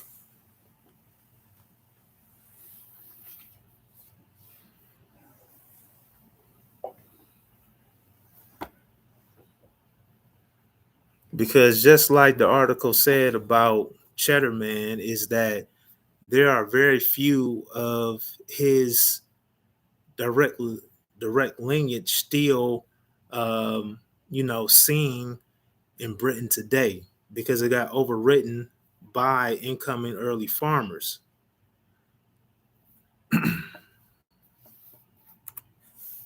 In the case of African Americans, unexpectedly, African Americans formed a cloud over the entire West African population, not just one population structure.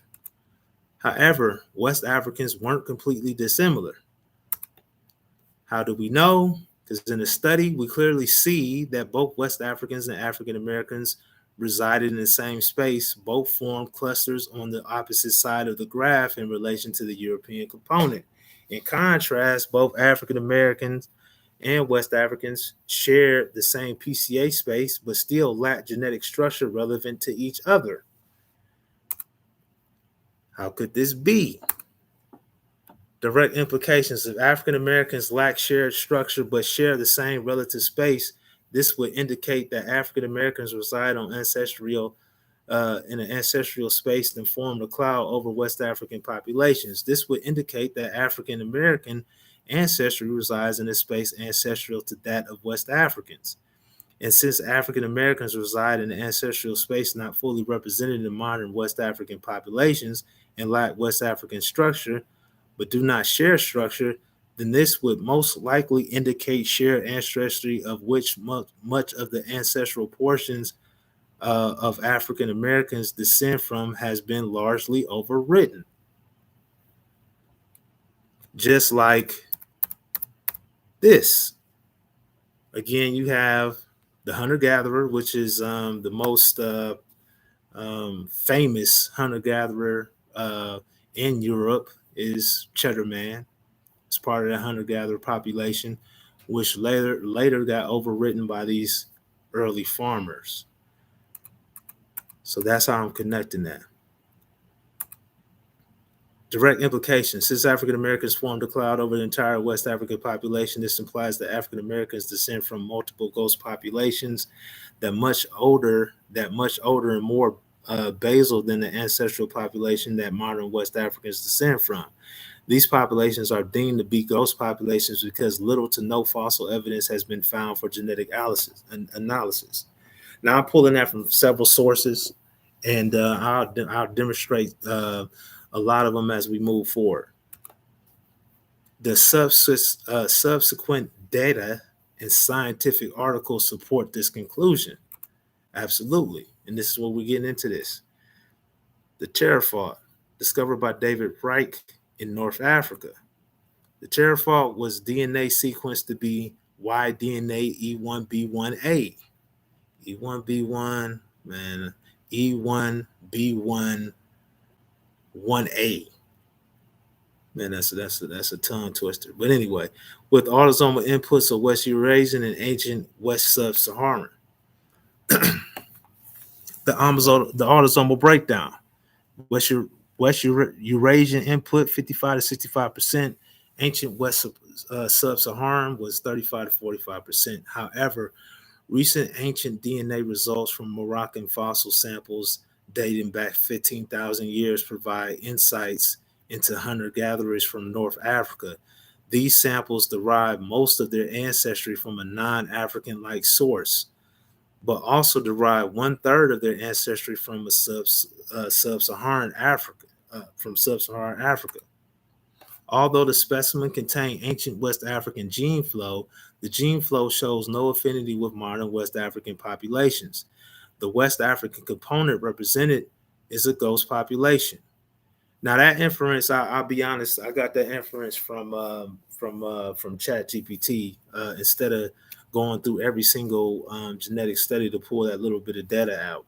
You know, I asked ChatGPT just a direct question: was this particular ancient sub-Saharan population group related directly to modern West Africans? And it was not. I don't find this to be inaccurate. I would expect this, and you'll see why as we go on, because you'll find out as we go through these articles and these quotes that modern West Africans are not representative of ancient West Africa. But moving forward. So, matter of fact, with that being said, I think we already got enough information to ask the question. No, I'm gonna keep going. Depopulation history in Africa is the title of this particular study. Here are the authors here. You're going to see this particular article quoted over and over again. But anyway, indicated population structure in Africa 3,000 years ago, well before the Outer Africa split time. And this is a quote, any starts to differ between Khoisan and all other groups some 300,000 to 200,000 years ago, demonstrating that there was population structure at that time, followed by a population decline that affected populations differently. For instance, the San and the RHG, which is rainforest hunter-gatherer, maintained a larger NE than other African populations prior to 60,000 years ago. But all groups, including the Khoisan and RHG, display population decline in this period.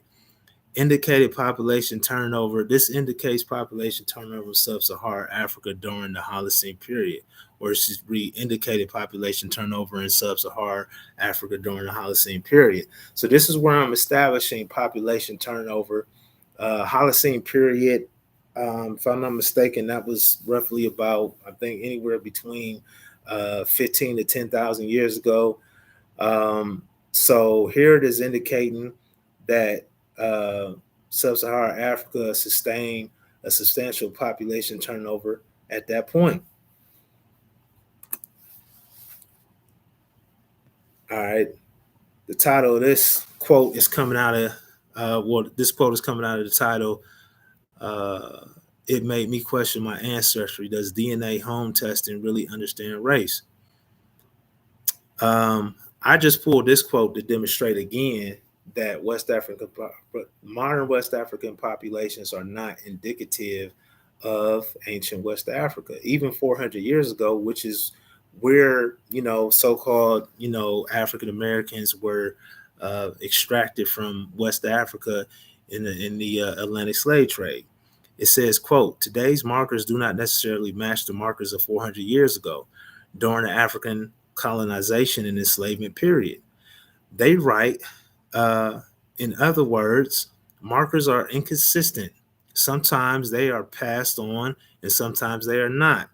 There might be a lot of genetic markers Nigerians share, for example, but that are not necessarily exclusive to them. I don't know if that was a typo in the writing or not. But anyway, I'm going to read. I'll probably read that whole article at the end because it's directed completely at ancestry companies. So anyway, moving forward, the depopulation history in Africa. Holocene large-scale population movements obscure past patterns of population structure. Here we revisit questions on the nature and time of the radiation of early humans in Africa, the extent of gene flow among human populations, as well as integration from archaic and extinct lineages on the continent. So again, we're talking about overriding older populations. Other non-descendant characteristics in African Americans. Now, this is where it really gets to the heart of what I was talking about earlier in terms of the African Americans not behaving structurally like a descendant population. Basal clades. African Americans in general carry overwhelmingly more basal clades than West Africans. African Americans carry basal clades that are absent in Africa as a whole. Lack subclade structure. African Americans overwhelmingly show disproportionate subclade structure. Some subclades are completely absent in African Americans, indicating that modern West Africans are downstream from African Americans. Now, when I say downstream, I'm not saying that they are direct descendants necessarily of Black Americans, but they are definitely downstream. Some West African subclades are 6 nodes deep from African Americans. This is the precise reason that unilateral markers cannot be solely counted on to determine ancestry of West Africans, or should I say African Americans generally. Ancestry of West Africans generally share the same unilateral markers, but still, okay, I had that right. As West Africans generally share the same unilateral markers, but still different in ancestry by a considerable margin. So what I'm indicating here is that a haplogroup alone is not going to, um, differentiate subclade structure downstream. Typically, these ancestry companies are just looking at just the simple structure of a haplogroup. But when you get into subclade structure and basal structure, this is where African Americans start separating themselves like many other populations do. But anyway, keep going. Rare basal clades that African Americans carry. Why DNA clades African Americans carry that are not found in West Africa? AOO, the Adam gene. It's not the Adam gene, it's not the Adam gene, but it is the most basal Y DNA found in fossil evidence. And of course, this was found in Albert Perry in America. Now, a lot of you guys probably argue that AOO is also found in, I think it was Cameroon or Morocco. We'll just call it North Africa. That wasn't the same. AOO, that was a sister lineage that was downstream. Okay, so Albert Perry's AOO split earlier, and is only found in the Americas. All right, I ain't gonna read them all. I'm just gonna display them on the screen and let you guys see it.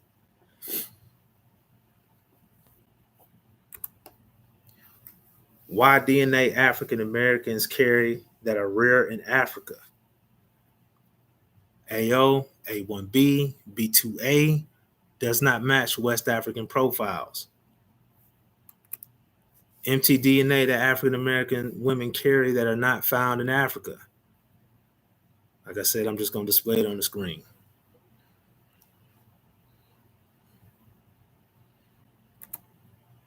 Why DNA subclades not found in African American males? That's wrong though. That seems like that's reversed.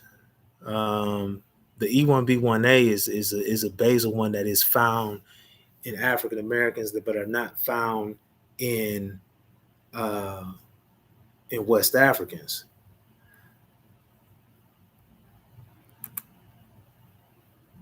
So what happened to the ancestors of African Americans? Modern West Africans are not the ancestors of African Americans. Genetic studies clearly indicate that African Americans are a distinctly different population group than West Africans, and West Africans derive from a different ancestral population than African Americans. Modern West Africans are recently formed population. Many studies capture this. Since we now know that modern West African populations are not ancestral to Black Americans, at least not in totality, is it valid to classify them as Nigerian? No, it is not. Or any of these.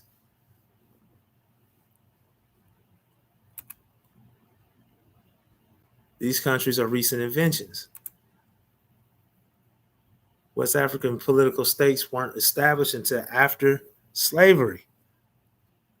And I'm gonna pause right here because this is a major pivotal point in the PowerPoint. I want to see how you guys are thinking on this one. So I'm gonna take some time to pause and see what y'all talking about in this chat.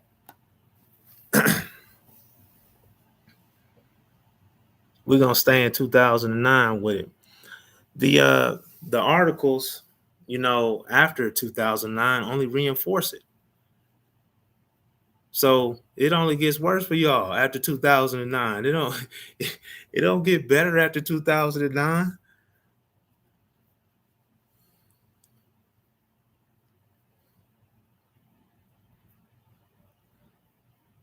Who is this melanated goddess? See, so he a North African Abo. What is an Abo?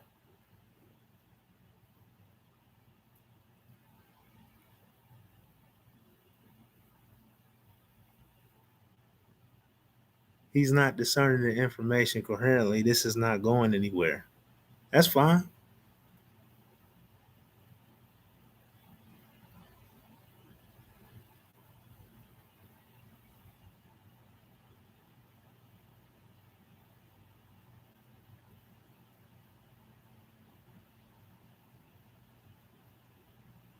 I mean, is the information true or false?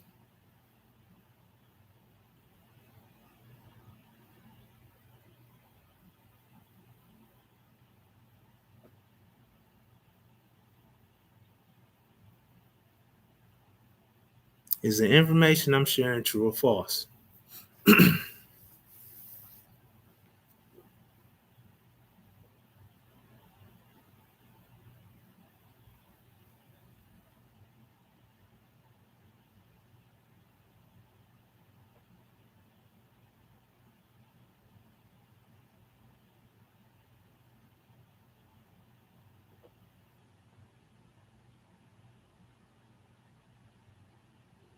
Now they're not 65% contributions. How could they be 65% contributions when they don't even know how the Black American ancestry is even resolved?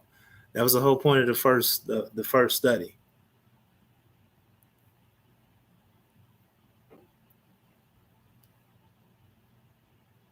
And you're saying that because some type of ancestry test told you that. But we're gonna get to the ancestry, portion of this presentation as we go.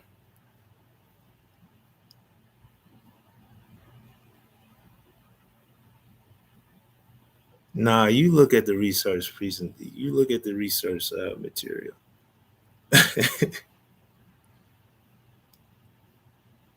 I know it's brutal for your brain, buddy. We'll continue. All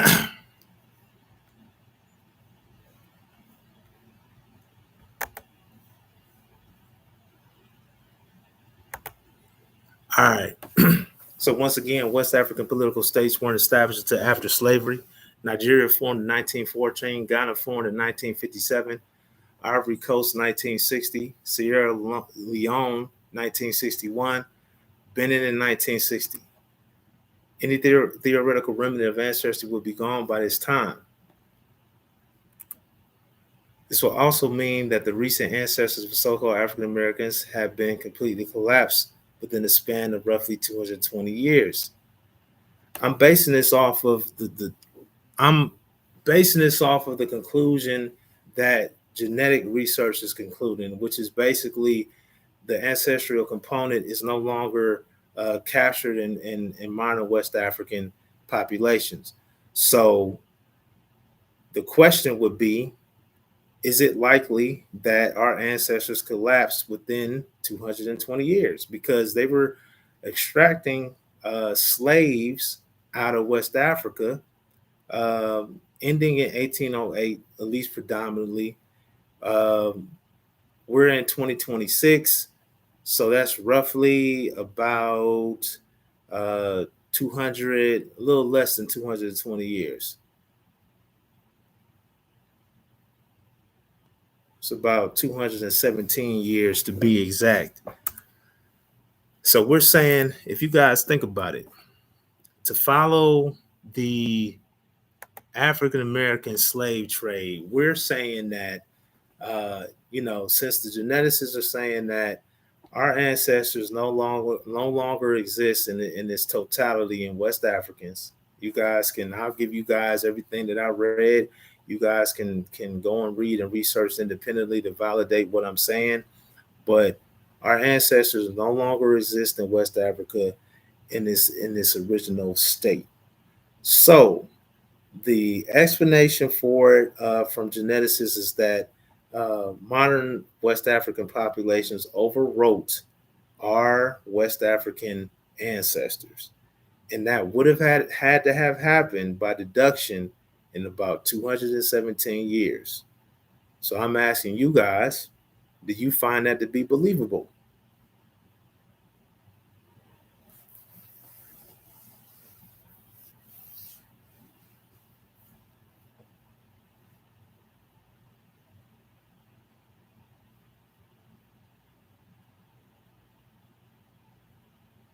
Whether it's Nigeria or Yoruba, whatever West African country you guys want to name, our ancestors are not represented in those West African populations.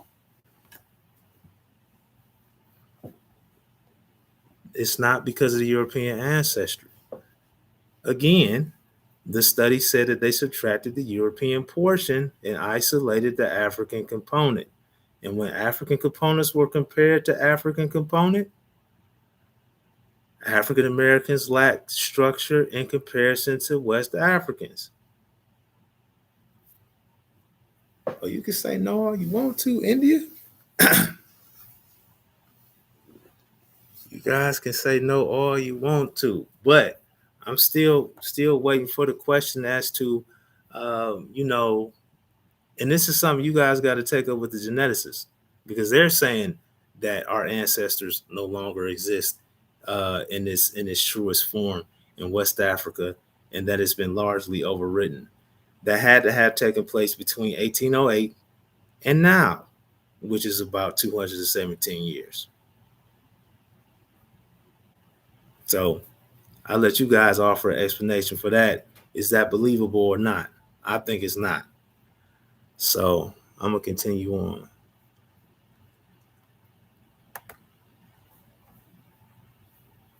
Somebody just typed, so I want to see what that is.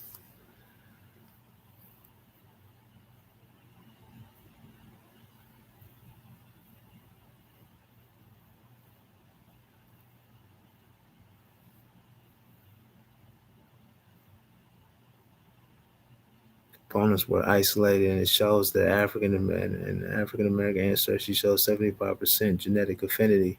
No, it don't. No, it says that the African portion was 78%. That's what it said.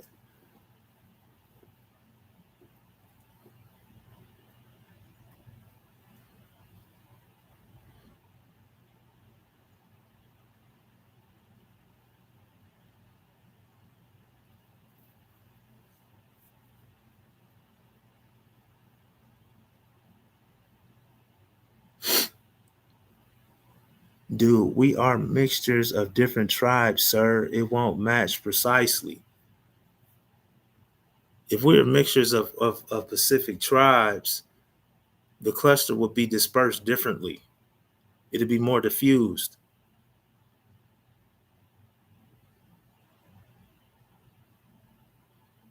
And plus, on top of that, that's not the interpretation of the author himself. The author himself said it wasn't because of admixture with modern populations. It says that it lacks structure completely.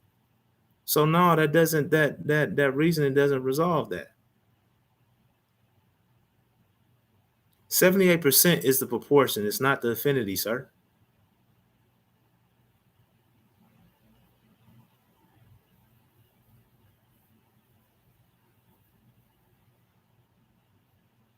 You're trying to conflate proportion with affinity, and the two are not the same.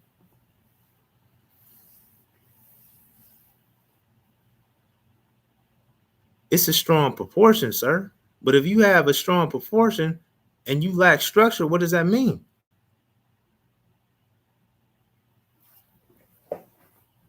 Now that statement there was the only relevant statement that you made. You said that there are hundreds of different tribes in West Africa. They chose those. Yes, that could that could uh that could resolve some things within that study.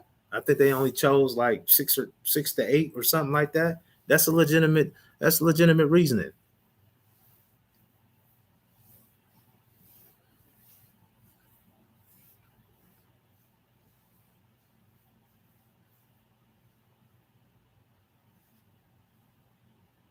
We're gonna have to keep going, y'all, because it's 9 o'clock p.m. Man, we got to keep this moving. We'll be here all evening.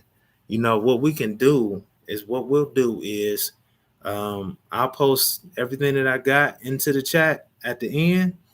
What we can do is you guys take it home, look at it.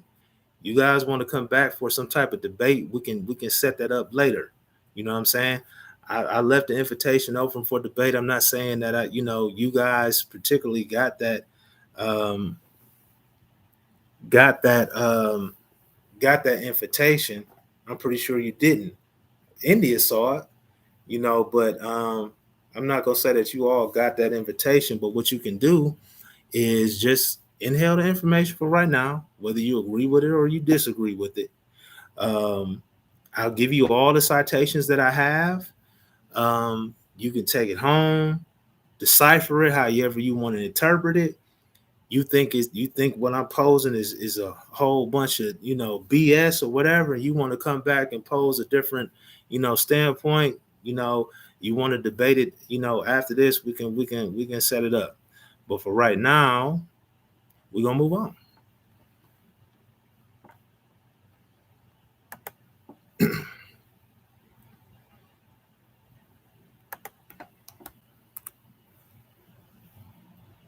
I'm not buying that. Y'all think y'all probably buying that as far as the slave trade being responsible or some type of overriding recently of a whole ancestral population. I'm not buying that at all. Even West African empires are relatively new in historical terms.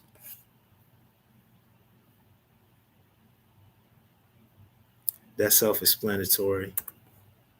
In addition, modern West Africans are not direct descendants of those kingdoms. Again, this is a ChatGPT inference. That's a ChatGPT question that I asked it.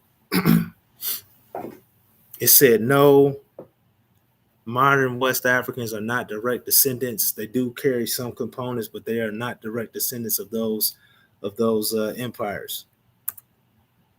It has not been confirmed either that African Americans are related to these empires.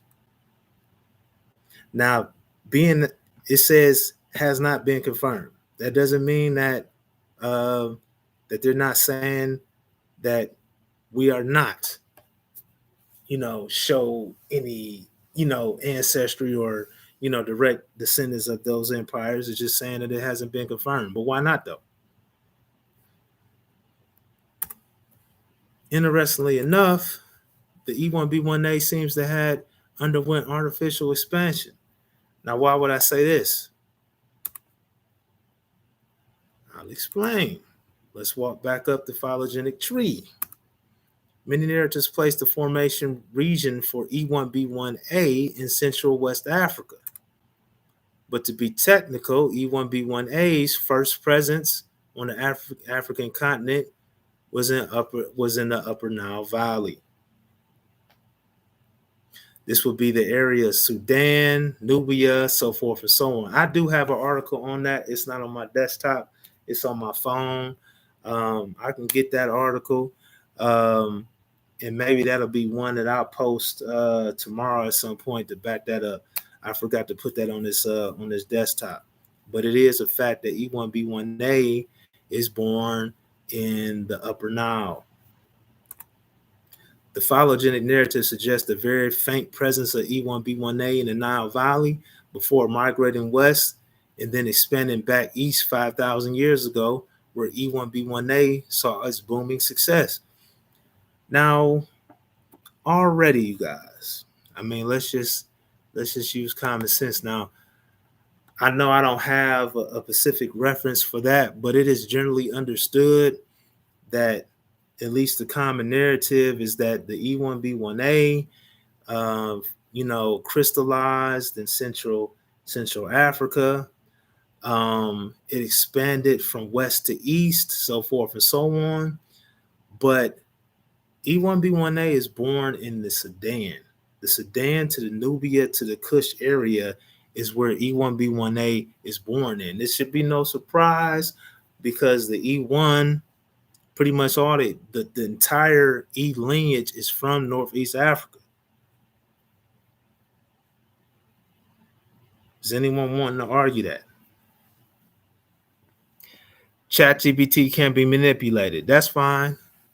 But I have significant articles to support the E1 lineage being born in Northeast Africa. This is the reason, and you guys, this is the reason why the DE is debated like it is. Because the East starts from Northeast, it doesn't start from West. And this is what you guys don't understand.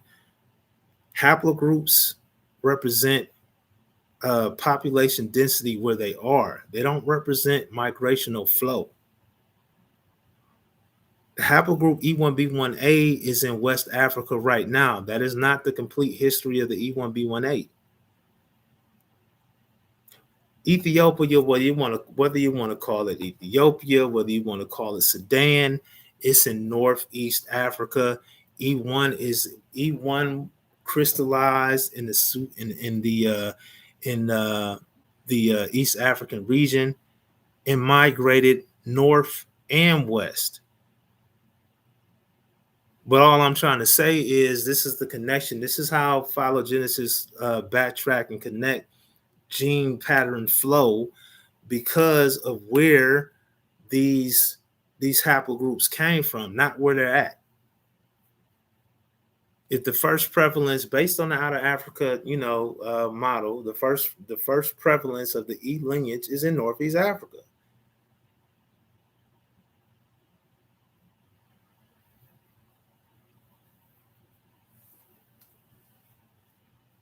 I'm quoting false information. Yeah, well, you can show me something tomorrow, India, to show me that that's false. and I can show you scientific articles to support what I'm saying. And to be particular, tell me what specifically that I've stated is false.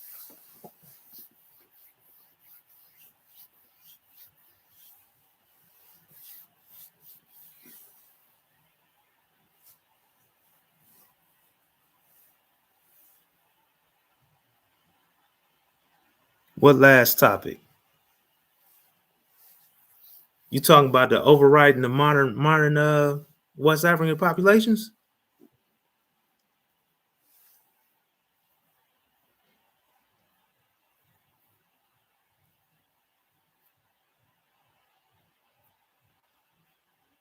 Nah, brother. The E is East African.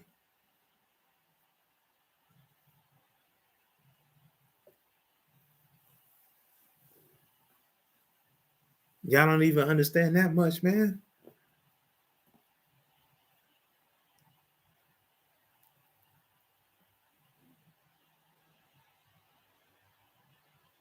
It's for real. It shouldn't be. It should if you guys accept the out of Africa model, um, then you will understand that everything permeated out of East Africa. That's where everything flowed out of. That's the reasoning for the whole debate. Right now, phylogenicists are leaning towards because they don't want to accept that Negro populations derived in Asia. They want everything to be in Africa. But the D1 puts a wrench in that. That has to be explained because the whole point is not just D1. The whole point is not just the E. The whole point is the ancestral population before E and D split.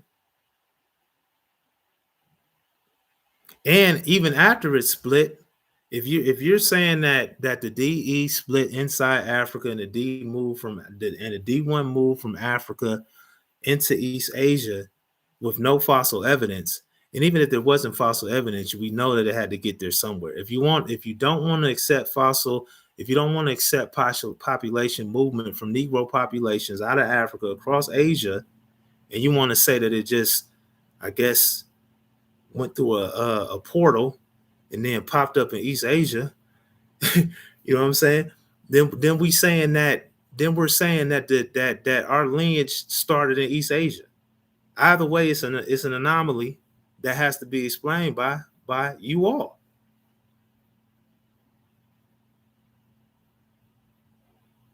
Do you guys have anything to say about this?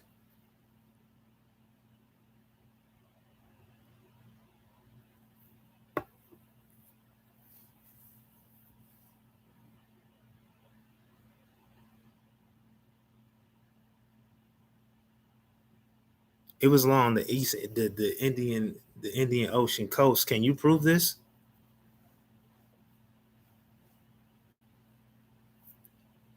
And even if it was along that coast, okay, so you saying it was coastal movement? That's legitimate. That's fine.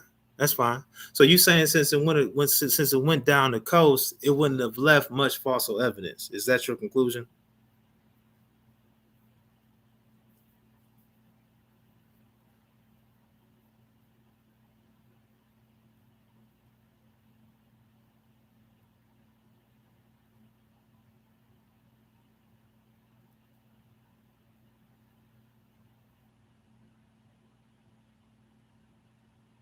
It's not a population I think.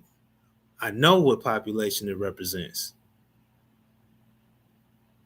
I think I've already went over that though. It's China, Tibet, Thailand.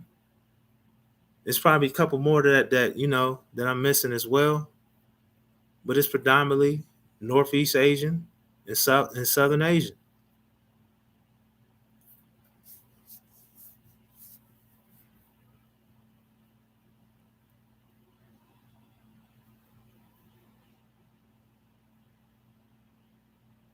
So you saying you have articles that support fossil evidence along that coastline, which I'm not even arguing that. I'm not arguing that. I'm just saying that there was a migration either from Africa out to East Asia or the reverse.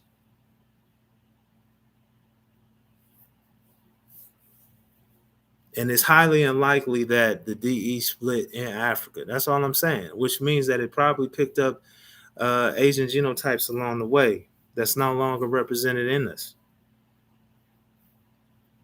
That's all I'm establishing. Now, how it happened, I don't know. The phylogenetists don't know, and anthropologists don't know for sure. So if they don't know, I definitely don't know.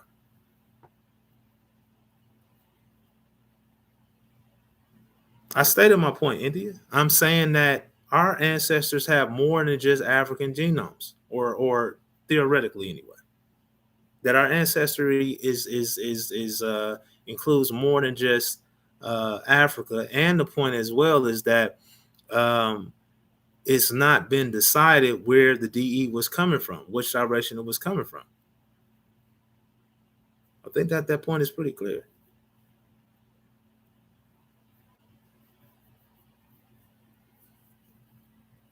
What it has to do with Black Americans is that theoretically, uh, since a lot of fossil evidence is not captured, then it can't be ruled out that uh, that ancestral movement could have came to America. And I'm not even saying that all the ancestral movement came from any direction, because indigenous ancestry, at least some tribes, dictate that they believe that they aboriginated from America. But I believe that there are also several non-directly related lineages within America outside of the Siberian movement as well. But I'm not getting off track like that. I'm gonna keep it moving because it's 9:19 and we only halfway through this, I believe. Let me see what slide number we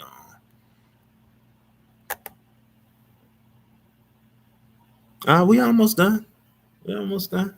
But I'm still gonna go ahead and finish this and wrap this up. And then if we want to have, like a semi debate in the chat section, we can. But let me wrap this up and let me get to my ultimate conclusion, because I plan on covering consumer DNA as well and tying all of this together.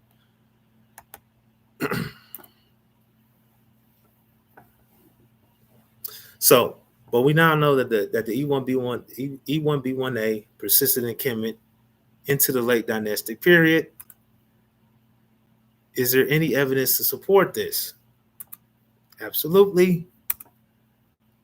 In 2023, Dexter Caffey was confirmed by 23andMe to be the direct descendants of Ramses III. And I forgot to put the actual blogs up that support the yacht positive being found, and that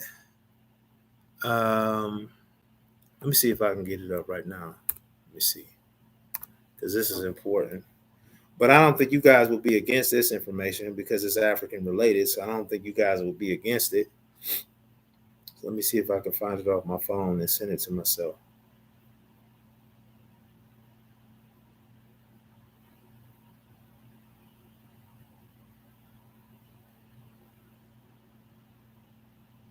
Yeah, here it is. At least one of them.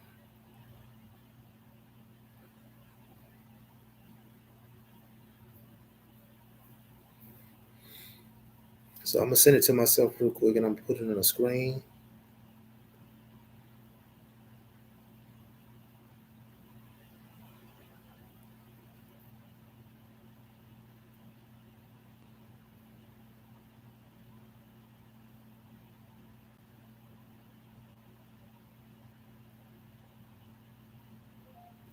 All right, let me get it off of there.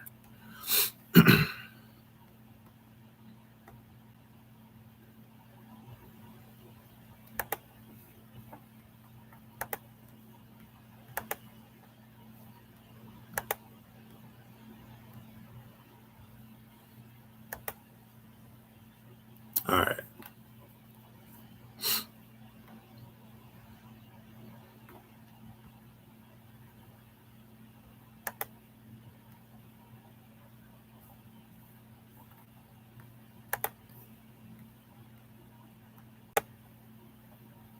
I think what I'm gonna have to do is, let's see.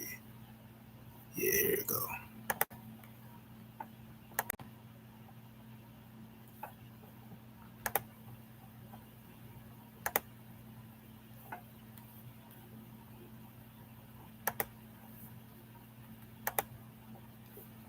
I'm pretty sure y'all can see that. I'm about to make my point, India. Sit tight. It's going to be real clear in a minute because what this is showing, well, I'm just going to show you. But I just want to make sure you guys can see this on the screen.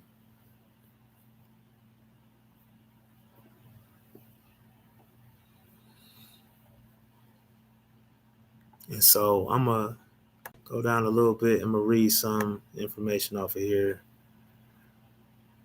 According to the study published yesterday, revisiting the harem conspiracy of death of Ramses III, anthropological, forensic, radiological, and genetic study, YSTR dates places his Y-DNA haplogroup in E1B1A using Witt-Atlee's haplogroup predictor. Okay, genetic kinship analysis revealed identical haplotypes in both mummies. Using the Witt-Atlee's haplogroup predictor, we determined the Y chromosomal haplogroup E1B1A. All right. So, what does this have to do with anything? I'm gonna tie it together, and I'm gonna stop sharing this, and then I'm gonna put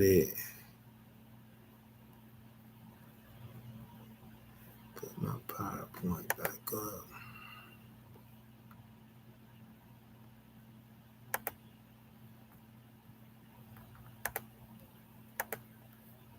And now I'm gonna explain what it has to do with anything. Now, remember before I said that I believe that the E1B1A is conflated with E1B1A carriers that don't carry the same structure. That structural group is carried a lot of the lineage that's represented in modern West Africans today in the areas that they say Black Americans are, share affinity with. And I'm explaining. Since it has now been confirmed to be E1B1A through Dexter Caffey, this would mean the entire Ramses male lineage is E1B1A. I think that I can make that inference there without having a specific article say that. If Ramses III is a lineage from Ramses I, then if his son is carrying E1B1A, that means that the granddaddy had also carried E1B1A. Just saying. This should raise an obvious question. If the E1B1A's frequency was supposed to be long removed and not at all persistent, then how did it persist into Ramses, to the Ramses lineage, when E1B1A is supposed to be rapidly expanding from west through Bantu? Because before then, based on you guys' out of Africa model, they have E1B1A sitting, becoming stagnant between Northeast Africa and Central Africa, and then all of a sudden, at around about between 10 to 5,000 years, it booms from west to east. So,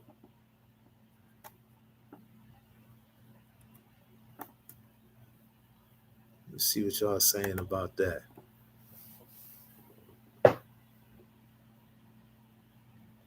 I've already said it. Conflation is what it has to do. They're conflating haplogroups, that are separated by different population structures and calling it all all of the same. No, the E1B1A is not prevalent in North Africa right now.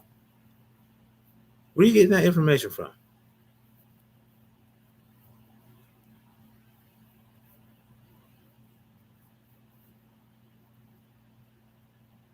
Anyway, let's move on, man. It's getting late. Man.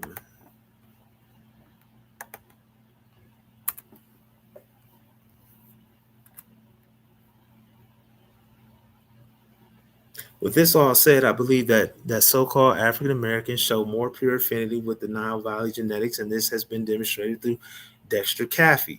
Now, what this has to do with indigenous ancestry. Like we've said before, at least those who come from that direction is that the American civilization seeded the Nile, particularly through the Maya. Now I'm not getting into that, particularly this evening. I'm just laying the groundwork for it. And what I'm demonstrating is how seemingly that they're trying to conflate the Bantu expansion with this Nile Valley, royalty type, civil, the royalty E1B1A with the hunter gatherer explosion from the West. Now, what I'm asking you guys specifically is if the Bantu expansion is all the way in West Central Africa at this point, how is that possible if that's the only representation of E1B1A based on the out of Africa model? If you have the E1B1A being prevalent in Ramses III this late in Kemetic dynasty. Hopefully you guys understand that. Let me see what you say.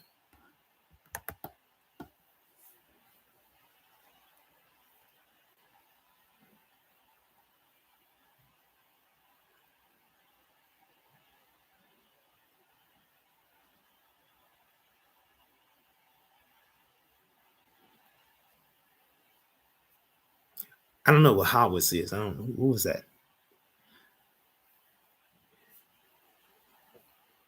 Anyway, it doesn't seem like you guys are prepared to answer that question. So I'm gonna keep it moving.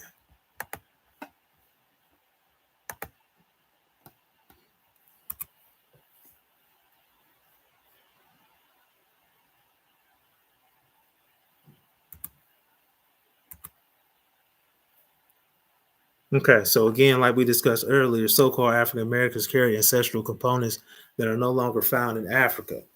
African American ancestry is much older and not directly related to modern West African ancestry. It is confirmed that African American ancestry is one of the few Afro lineages old enough and or basal enough to be directly related to Nile Valley genetics. Again, this was confirmed through Dexter Caffey in 2023.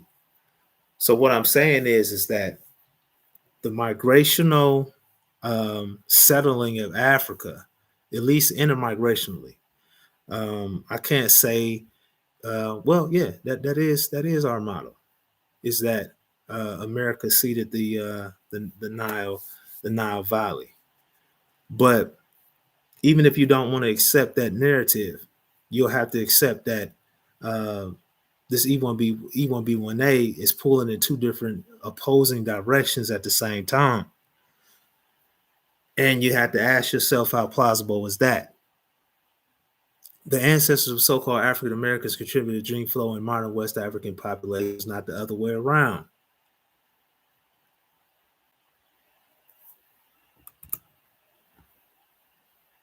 But these facts are not widely reported about so-called African Americans. Why? Slave narrative, maybe? All right, consumer ancestry. Consumer ancestry companies. This is the last part. We'll wrap it up and we'll, discuss,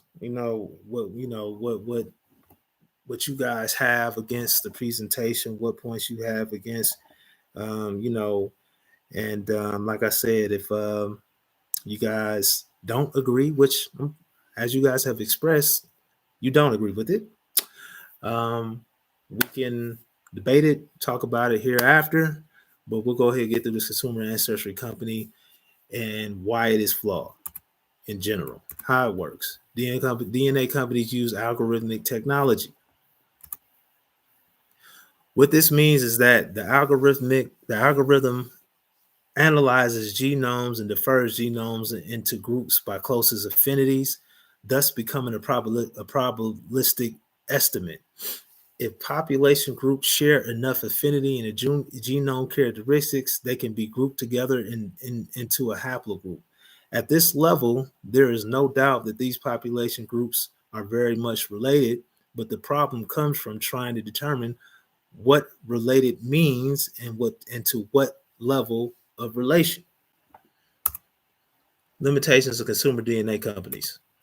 Unilateral markers. Like we've already said before, we've already seen how and where unilateral markers don't decipher or resolve African American ancestry. This was said directly in that 2009 report. Markers such as Y and mtDNA do not recombine and only contribute 0.001% of information to the genome.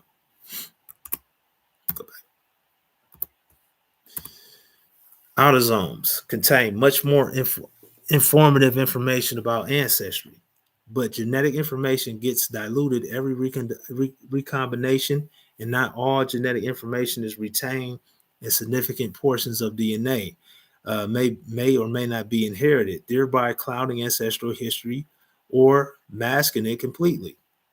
Autosomal information is usually not affected past 15 generations of ancestry. A small subset of genetic information are filtered down, and anywhere between 100,000 to 500,000 base pairs are selected. This number sounds significantly high, but in reality, this only represents 0.003% of the genome, as the human genome consists of 3 billion base pairs. Many low-frequency variants are filtered during a selection process. This could be significant because rare variants are low frequency because they arose deeper in ancestry, therefore containing considerably more information about deep ancestry. High frequency markers are simply markers that are carried by many populations, but that alone does not determine ancestry.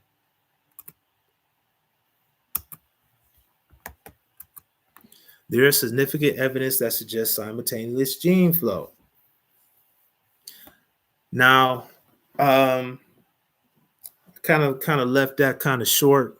I was running out of time this morning, but what I'm going to do, today, but what I'm going to do is I'm going to read this article verbatim from a professor on this particular subject. I should have had this pulled up already.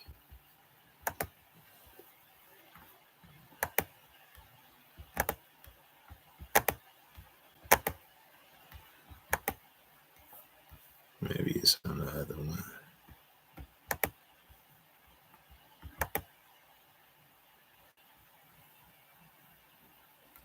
Yeah, here it is.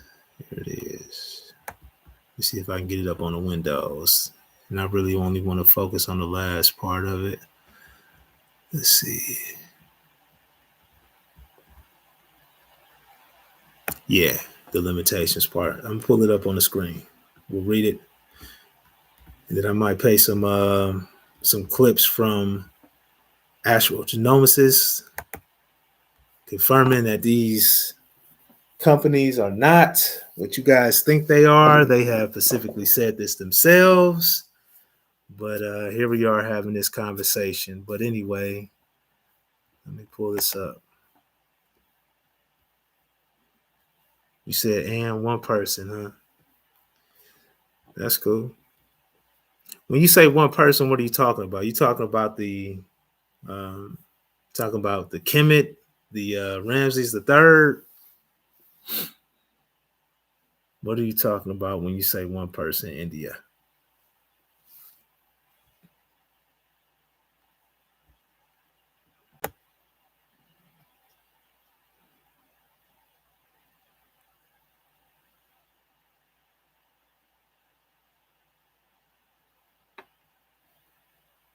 That's cool, melanated, whatever. That wasn't the title of it. You know what I'm saying? I said the title was We're Not West African Descendants. I've clearly demonstrated that. I really didn't even have to go through this whole PowerPoint to demonstrate it because it was proven off the top.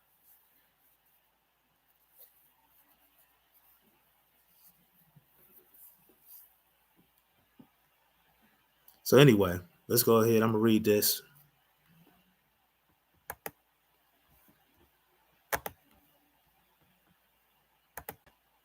I'm gonna go to the top so you can see the title. I'm gonna come back to this section here because this is where it gets into the limitations of DNA Ancestry. But you can see here, this is from The Guardian. Made me question my ancestry. It starts off about people who have experienced results from DNA ancestry that didn't match their genealogical record. So I'm gonna pick up here because this is when the professor chimes in. It says there are many scientific limitations to home DNA tests. These companies aren't actually testing your ancestry at all, says Mark Thomas, professor of evolutionary genetics at University College of London.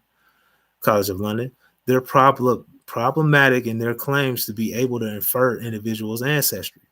There are a few reasons for this. First, the genetic information these DNA testing companies hold is based on living populations. When you send your spit off into a little tube, it is specific snippets or markers in your genome. The total collection of DNA that resides in your cells that are being analyzed and then compared to the markers of others who are good representatives for distinct regions or ethnicities around the world. But as Thomas notes, the companies are only looking at very recent samples from a relatively small group in one specific database. They are just saying if I wanted to make your genome, I could pull bits of your DNA from people all over the world who are around today, and thus is just one way I could do it, he says. The databases are skewed towards different parts of the world too. 23andMe has more American customers, and Ancestry DNA has more British and Australian. Thomas explains, and none of these companies ask, what do we know about the genetics of the past? And which of those past inferred genetic clusters do we get our ancestry from? They're giving us what the market wants, not what the genetics tells us. There's also the question of just how much information is passed down through a person's DNA. Thomas explains that we probably inherit very few genes from our ancestors. DNA is inherited in chunks that breaks up further back into time as you go. You start with 2 parents, then 4 grandparents, then 8 grandparents, and it goes to 16 to 32 and so on. And by the time you go to 10 generations back, there are ancestors from whom you inherit no DNA. I asked Dr. Yaniv Arlich, who works for MyHeritage, how the company's ethnicity estimate is created. He says they define good DNA representatives for English people as having at least all of their 8 great grandparents born in England. He believes you can estimate that present day individuals probably reflect populations from about 200 to 300 years ago. As they never got DNA of any ethnicity, evolution is not acting fast enough to create substantial changes. But as the American academic Sheldon Krimsky and journalist David K. Johnson explained in their online consumer guide, ancestry DNA testing and privacy markers make it the result. Today's markers do not necessarily match the markers of 400 years ago during the African colonization and enslavement period. They write, in other words, markers are inconsistent. Sometimes they're passed and sometimes they are not. There might be a lot of genetic markers Nigerians share, for example, but they are not necessarily exclusive to them.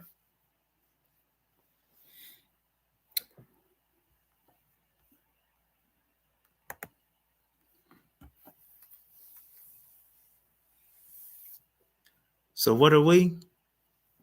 I think it's what our genealogy says that it is.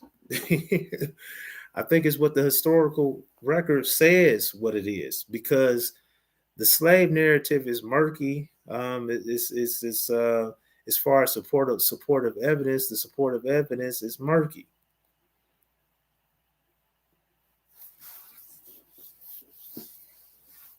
So look, I'm gonna put this together one last time. We're looking at a population that was once thought, uh, you know, a derivative of a heavily derived from Bantu expansion. We know that this is, this is highly unlikely, at least, to be heavily derived from Bantu. First of all, in the in the scientific study, it showed that African Americans were clearly separated from Bantu expansions. And it didn't cluster with Bantu expansion. You have E1B1A on two sides of Africa at the same time. It's another anomaly. Second anomaly is the basal structure and subclade structure from African Americans to Africans. They don't show an African to ancestor to descendant relationship. The cluster is not ancestor to descendant relationship. Okay, so um, the DNA companies are telling you that what existed 400 years ago in Africa is not the same as what it is today, or at least that wasn't a DNA company. Yeah, it was. Yeah, it was. It was a representative from the DNA company themselves.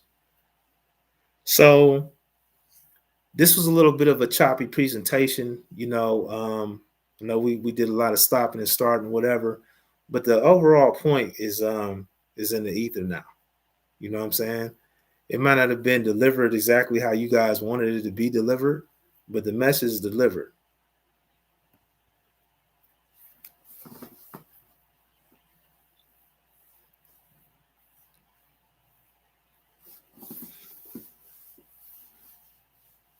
More excuses take a DNA test after all of that. Now the geneticists themselves have told you that African American ancestry can't be resolved by unilateral markers. You talking about take a DNA test that's going to show you E1B1A. At this point, it's just cognitive dissonance, which I expect from you guys. It's cool.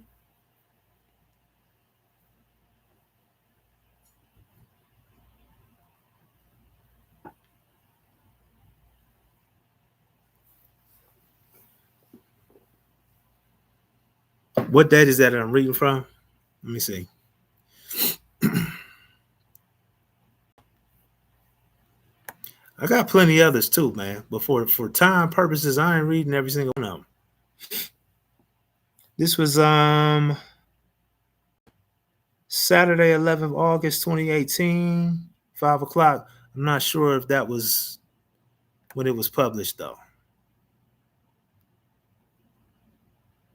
That's at least when it was shared. Let me go down to the bottom, see if it's got a date stamp on it.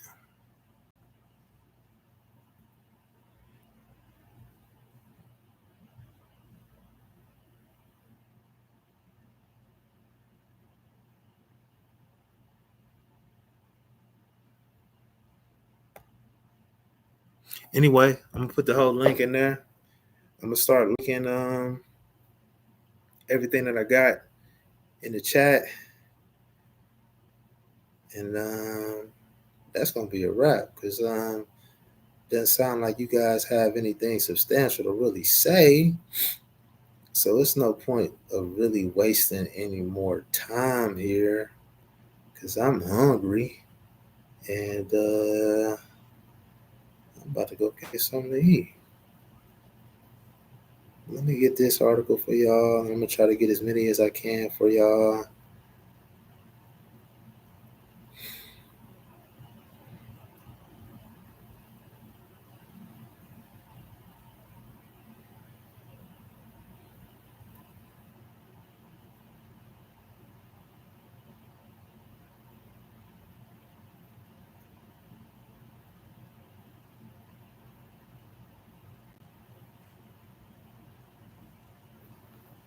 Let me see what y'all saying here.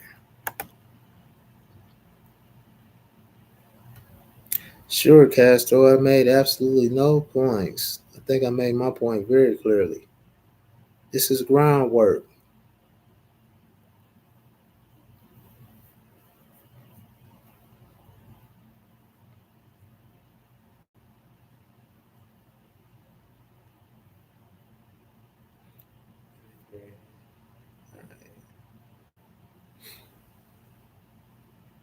It's a way outdated article.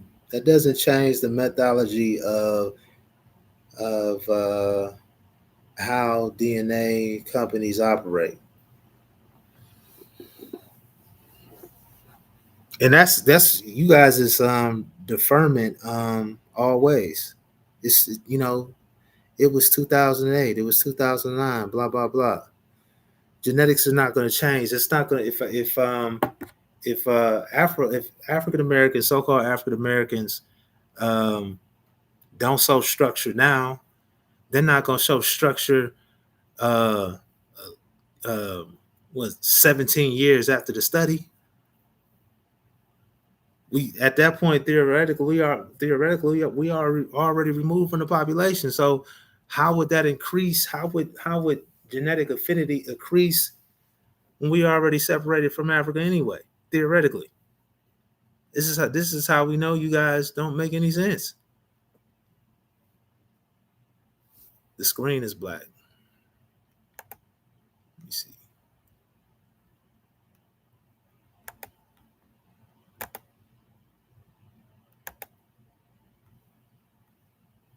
Yeah, the screen should not be black though, because I still have something shared here.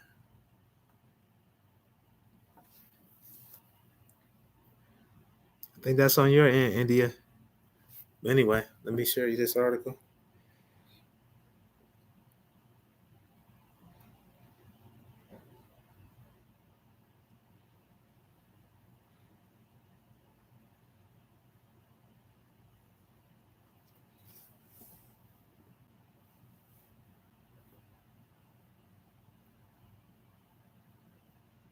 You still hollering about a DNA test when the DNA companies themselves are telling you that DNA or ancestry can't be assessed through DNA companies and DNA tests. You still hollering about take a DNA test. What's wrong with you, partner? What's wrong with you? You guys don't comprehend. I really didn't expect you to either, but I just wanted to put the information out there.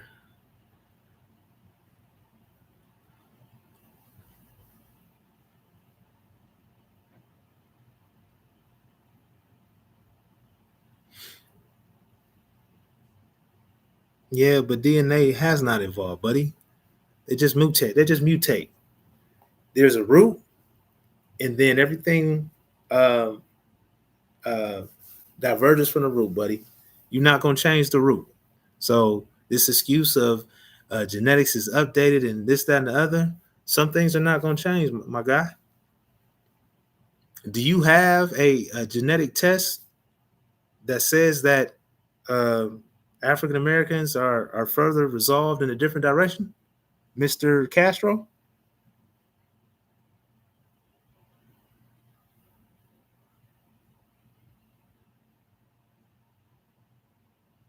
What source do you want?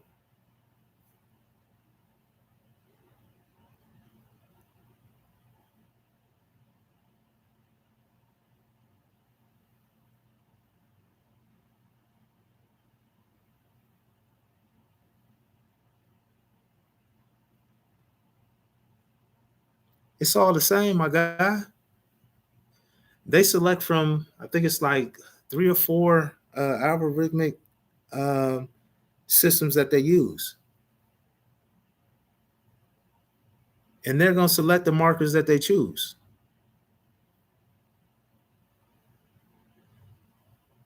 All right, let me get this for y'all out of here.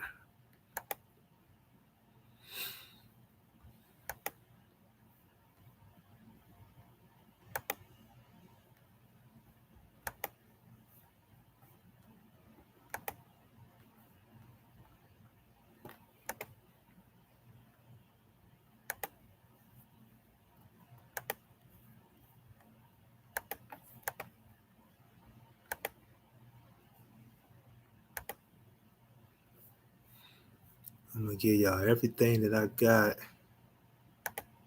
in here. Go through all my emails because they in here, and I'm gonna load y'all up, and I'm gonna let y'all read on your own time, and You can come up with whatever opinion that you guys choose to based on this stuff.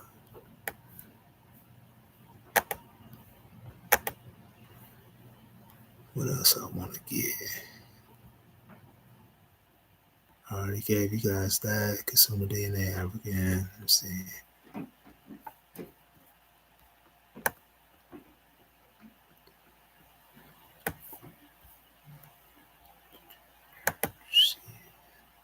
Alrighty, what I want.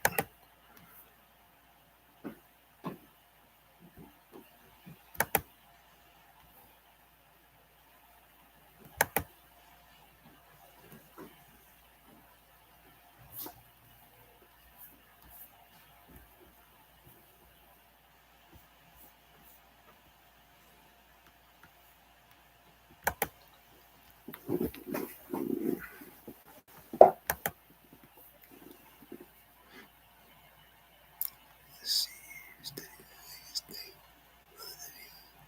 West Africans, DNA not linked to human ancestor.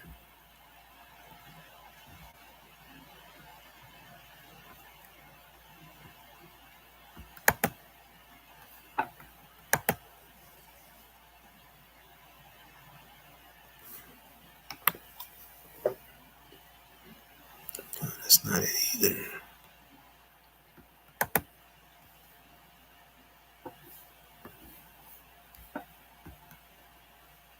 Yeah, that's what I'm gonna do.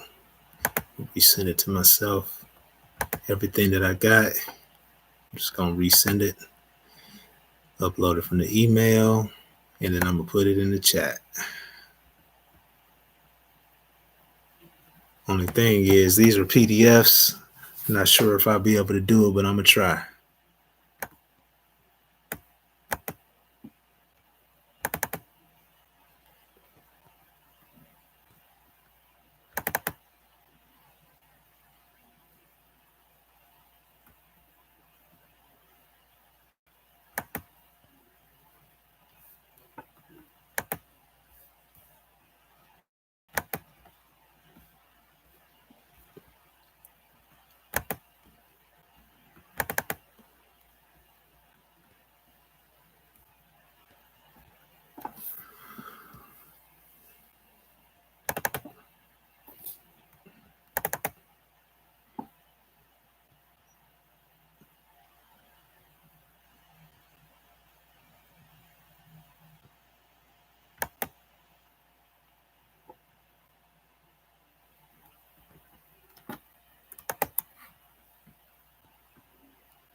All right.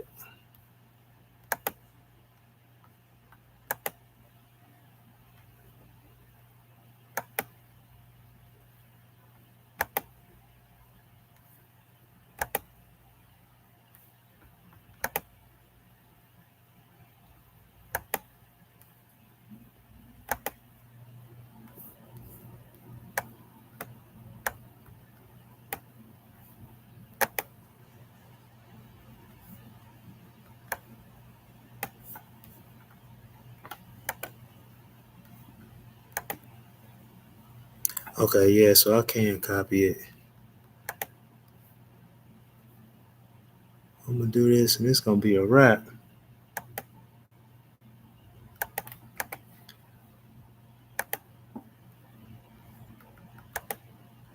Copy and paste them one by one, so nobody will be able to say that you didn't get it.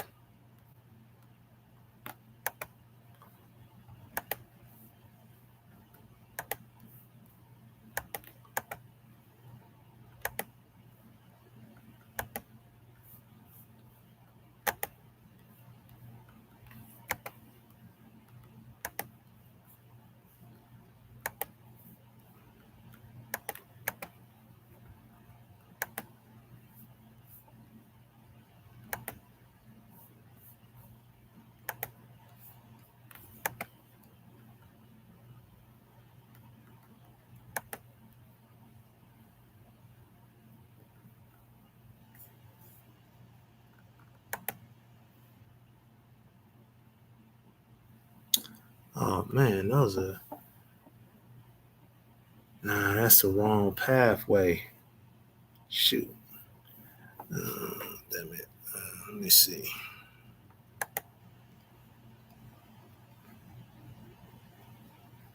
That wasn't a good move there. Copy link, save link as.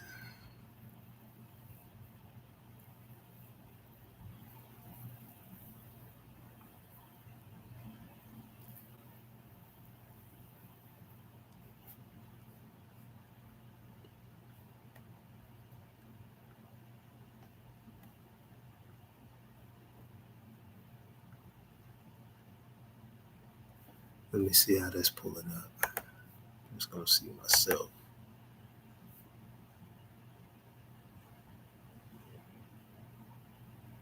I guess that'll work. Look like it's working.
I think that's everything, y'all. I don't think it's anything else I could include. You said you realize there are no citations from your article, meaning it's the perspective of the author, not a scholarly written document. You can say that. You haven't read it. You haven't read it, so I can show you. I got a quotation page. Most of these have where I pulled it from.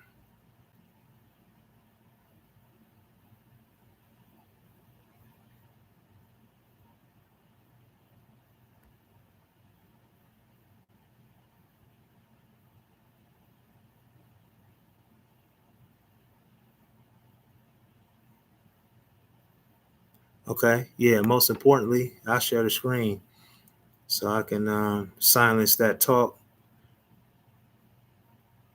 That's what y'all do, y'all. Y'all yap, man. Um, let's see here. Stop this. Then I'm gonna reshare, and then my windows. I think it should be here, right here. Yeah. So this is the quotes verbatim from the Pacific report about the DNA clustering, so forth and so on.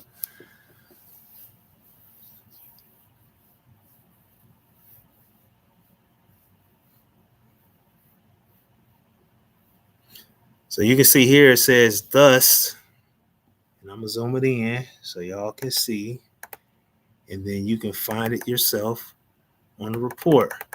Thus, the PC and FRAP analysis of the 128 African Americans based on their African derived genotype suggests a lack of genetic structure within the African component of their ancestry.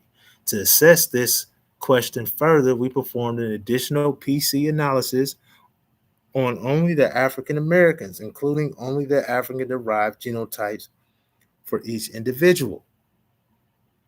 I mean, I don't know how much clearer this can be.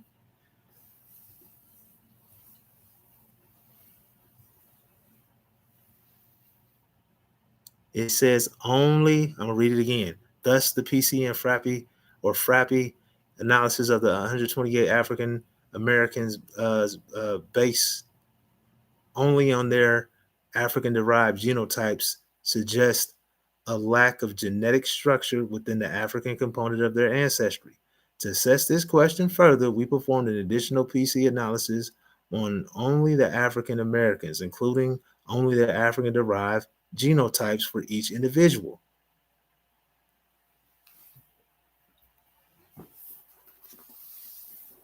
What else I got quoted here? To confirm that this lack of structure was not an artifact of removing genotype data, we performed a similar PC analysis on the original 94 Africans, but randomly deleting genotypes from these subjects as a rate comparable to the genotype removal rate in the African Americans. Results are shown in figure S3A. In additional file 1, as can be seen, the two figures appear nearly identical, each demonstrating the structure that exists among the African populations. Thus, the deletion of genotypes did little to diminish the display of population structure, and so the lack of structure that we observe within the African Americans is unlikely due to missing genotype data. I mean, I don't know what else I can do for y'all.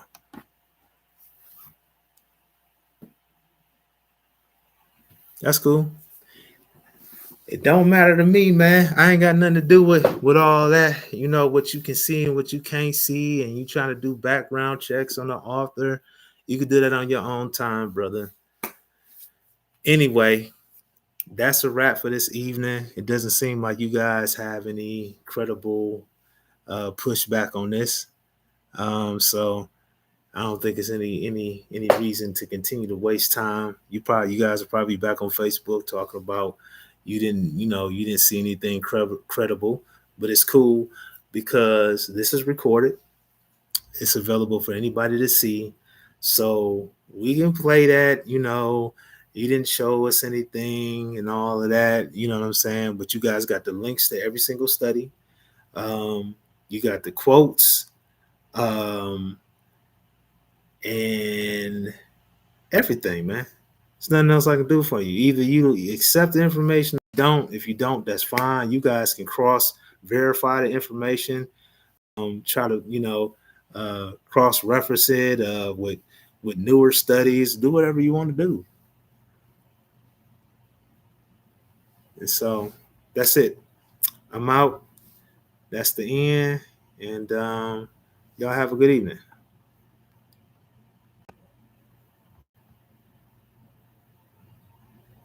Oh, the links don't work. Um, If y'all want them, man, yeah, I'm gonna put my email in here. Y'all can hit me up. I'll send it in a zip file.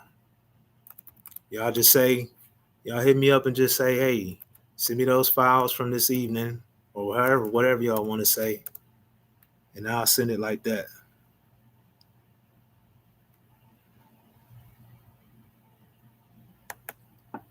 Oh, I provided the sources. I just didn't do it in the way that you wanted to do it.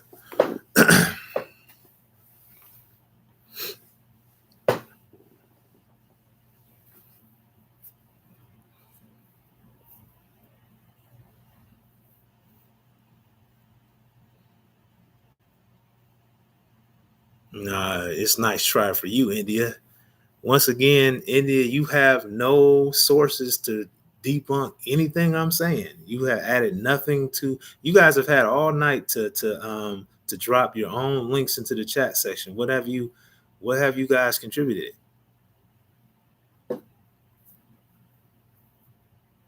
So you guys got my email. You want to request the information? I'll send it in the zip file. Those files are not working. Those are PDF files. So I had to go back through every single one of my links to send you every single link. I'm not gonna do that. So it was only about 7 people in this chat. So what y'all can do is just email me, request that information, and I'll send it through email. I think that's fair enough. Other than that, everybody have a good evening.